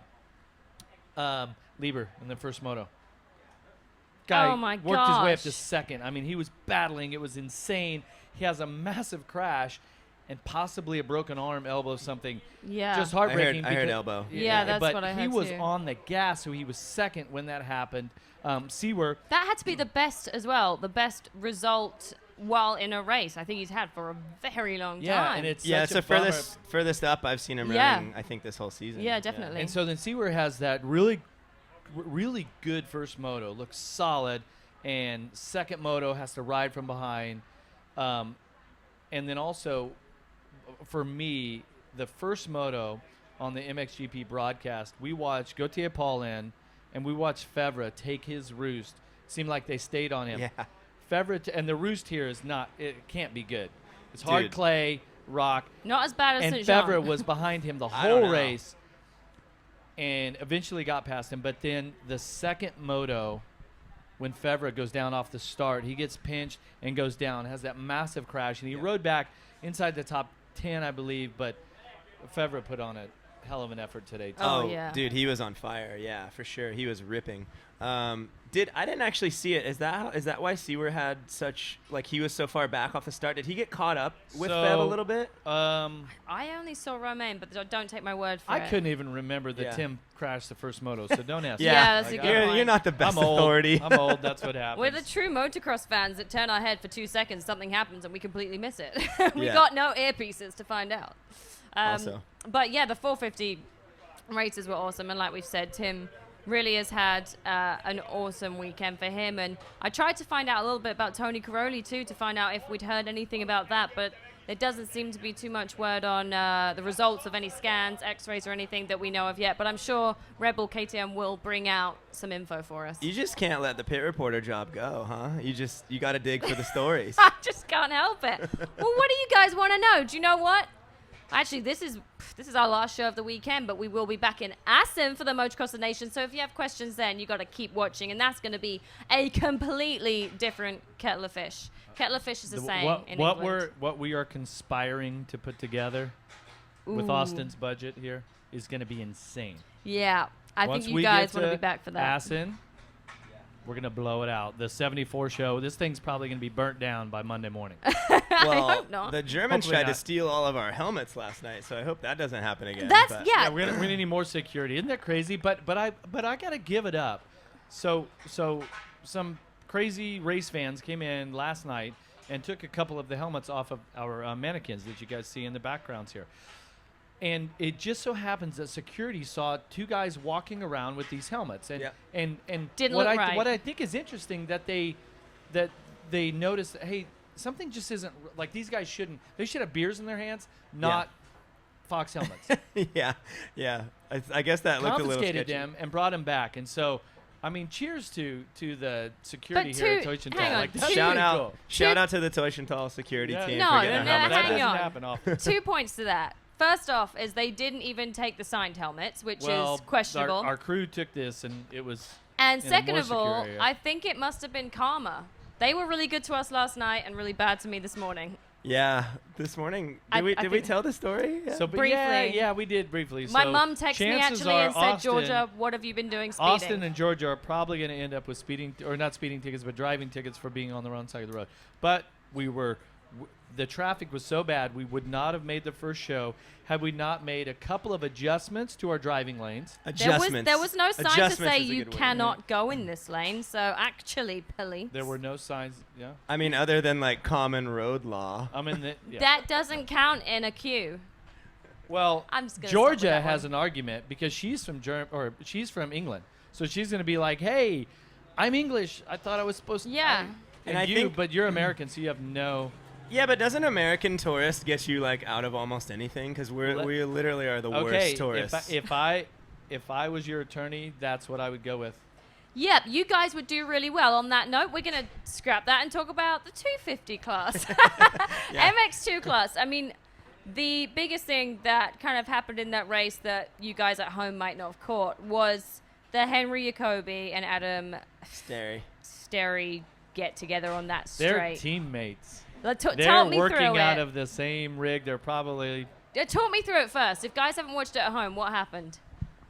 Well, Henry was Jacobi battling through. Yeah. Jacobi was coming through the pack, and there might have been something on the track that happened before they came down pit lane, and it looked like that Jacobi kind of just put the fade on Sterry, maybe 2 or 3 laps from the end of the second moto, and Sterry gets caught up and goes down, and he gets up, and you could tell it was one of these things like, what the heck, you know? And it was more word than on that. the street, none of us saw it, but word around the pits is that afterwards, the two teammates were not so friendly with each other. I heard there was a little bit of a scuffle. Yeah, let's leave it at we're that. not live TV here. We can say that we heard maybe a fist got thrown, possibly, and I think it was on the track too. But that's how it is as riders. I've certainly had issues before with other riders, also teammates, and it gets heated out there because everybody puts so much effort into it, and I don't know if it's like I said, maybe they're teammates, and maybe one guy expected the other guy to make it easy on you. I don't know. I'm just trying to lay out that there are these scenarios where you get offended and hey. Well, Jacobi he had a good first moto as well, so he was trying to back that up as well. Yeah, I mean, I think Henry definitely wanted to stand on the podium, at his home GP, and he was going for it. Which, I mean, hey, it's racing. No matter what truck you're parked in, you're racing against the other guy. And I'm sure next weekend or the next GP, things will work out and they'll carry on again. Yeah, and it was great to have Henry on yesterday's show. Get a sense of what it's like for him being his home GP, being German and riding here. We also we spoke with Stefan Everts. So his son Liam, who was riding the 125 class, had a really good moto this morning too. I believe that was his best. Is that his best moto finish now to date in the 125? A 5th. I think so. Yeah. So he was 10th yesterday, 5th today. But what was impressive about it is that I believe his gate pick from his qualifying was 28, 30 or something like that. And little Liam just came out with a good start this morning and locked down a 5th. So it was cool to have Stefan on the 74 show and to hear him talk about what that experience is like, being a father now and bringing his son through the sport. So. Yeah, I mean, I think it's pretty rad, like, to have. I mean, he's the 3rd generation and the 4th in the family, because we didn't actually know about the great uncle who was. I believe it's Stefan's great uncle or somewhere along the line. There was somebody before Harry Everts even. This is going back some time. That was when motocross was different. Yeah. Did you know this, by the way? Just a bit of random information. The other Sunday, I went to my local museum, and they had a motorcycle little exhibition on. I mean, I live in a village in Tenterden in England. Like, it's tiny. The museum is probably smaller than this stage. And they had this exhibit, and where I live in Tenterden, England, is the oldest motorcycle club in, like, the whole of England. Scotland, Wales, Northern Ireland. Is it called Sons of Tenterden? Maybe it is. Is that a band or something? No, it's like Sons of Anarchy. I get you. So that's where the history, and I saw that's so where many you pictures. and the rest of the crew founded it, yeah? Yeah, in like, I think it was, I don't know what year, 18 something. Late cool. 1800s, I believe. Like, I know Husqvarna motorcycles began in 1903. Harley Davidson around the same time. And it was leather before that, goggles. they had like steam engines and wooden wheels and all kinds of craziness. The jerseys, I think it was a 1900 something jersey, was jersey material like that with a collar and buttons. And a printed, this is the official jersey. It was brilliant, really brilliant. I've actually got pictures. I'm going to post them on Instagram, actually, because they are quite awesome. Thankfully, the Fox Racing Flex Air jersey. Ooh. Yeah, no buttons on that one. There's no buttons. It is the most evolved. So this is a retro kit right behind me. This is basically 1990. The pant, jersey build, everything is pretty darn close to what 1990 was, right? And then we have the new version, essentially, of the zebra and this whole colorway. And the Flex Air jersey, it's like as light as a napkin. The whole entire jersey. It's light insane. as a napkin. I like that. Yeah. That's a good simile. Normally, feather Maybe gets plugged in there, but a napkin. maybe, I don't know. The napkin seemed to. I like that because one. I need one right now. It's been a long weekend. Well, alongside that, if you are watching on Facebook at the moment, somewhere around the screen you've got the caption of this. Click the link in that caption, and you can be entered to win, Jeff. Check this out. There is so much dust dusty here. It A is little bit so dusty. So we have this autographed V3 helmet. This is a brand new one, the new V3 that we have out. It is the most ventilated, safest, fluid inside for safety, MVRS magnetic visor. Look at the ventilation on this thing. This is the exact same helmet that I wear right now. It's And insane Tim was wearing the black one how just good now? it is, Tim. Gajser wore it this weekend. So we have this autograph. Look, you can see Roddy McLeod on there. Andrea Schon Stefan from Everts, today. Marcus Schiffer. Yeah, Schiffer. Tim Calvin Gajser. Glanderin. And so then we got right here, we got Tortelli on there. And right on the visor, that is Stefan Everts and Tim Gajser. And look who took Unbelievable. pride position. Well, I did take the Jeff spot right there. So Emig. we are going to be giving this helmet away after today. Yep. Yes. Right? So you can enter to win it. Yep. And we'll be pulling the fans winner. have showed up here today, and they've entered to win here today. But you can also enter online. If you're watching this on Facebook Live, click that button. Is it a button? It's a link. Click that link and enter your information, and you have a chance to win this helmet. And, you know, we have all these amazing motocross champions on here. But I think it'd be – I would like you two to sign this thing also. Dude, no one wants my autograph. The producer of the show and Georgia Lindsay. They don't really want mine either, but you know what? No, you're going to sign it. You absolutely have to. All together, we've got every guest. You're a guest on the show, Austin Hoover, so you have to. Maybe one day I'll do something great, and find a it'll spot be on worth here, it. and we'll have you guys sign this. I gotta go in like the after we're most done with insignificant position. On there. You go first. You go first. All right. So as George is doing this, just to bring the fans up to speed. So we're going to be back. We've done 3 of the Fox 74 show now. The UK was fantastic. Yep. Again in France, now here in Germany. It's been a lot of fun. We've had great guests on the show. Hopefully bringing a bit of Motocross Grand Prix to the fans around the world that can't attend a Grand Prix motocross. But I'm we're not gonna, sure we're going to what tee that this thing was. up, and we're going to clean the studio up one more time and bring it back to Assen in the Netherlands. I don't for the think we can Motocross give away Invasion. too much. Like, this is going to be let's pretty epic. Let's just say that you can watch online, but you can be here, and it's going to be even better. Okay. Find a that's spot, pretty much Austin it. Hoover. Find a spot. Oh, man. And I'm going to apologize Should I for go? my... Should I go right Should you over sign right it? here? Yeah. You should mirror mine. Hey, Georgia, this has been amazing. This Thank has you. been awesome. Thank you, It's Jeff. been great. I Wonder mean, Twin Powers. this has been awesome to have everyone, and we still have the crowd here. Huge We have crowd. a massive crowd out there. still here on hand. Where So thank you everyone's- guys for sticking around. Yeah, it's been really good fun. But Austin, I mean, we started the Fox Only your 74 show. We've had such a good time. I think the guests have had a good time. I know Carl Ostermann had a good time with us yesterday. What's your your best memory of the Fox 74 show? Ooh, man, you're gonna really put me on the spot, huh? Like the actual show moments, or just like in general behind the scenes? Oh, both. Oh, I mean, we have like a little squad now. Like, it's pretty do. cool. Like, it's been really fun at these races. You know, we're all kind of together and traveling together. And the rapid fire questions have been amazing. The rapid fire questions have been really good. Fro still hasn't learned how to properly roll his jeans up Euro style. No. I'm gonna work on that. We'll get there. We'll get there. We'll get there. I think the funnest moment was having Tim Gajser and his girlfriend Spella on and doing like the dating game type thing.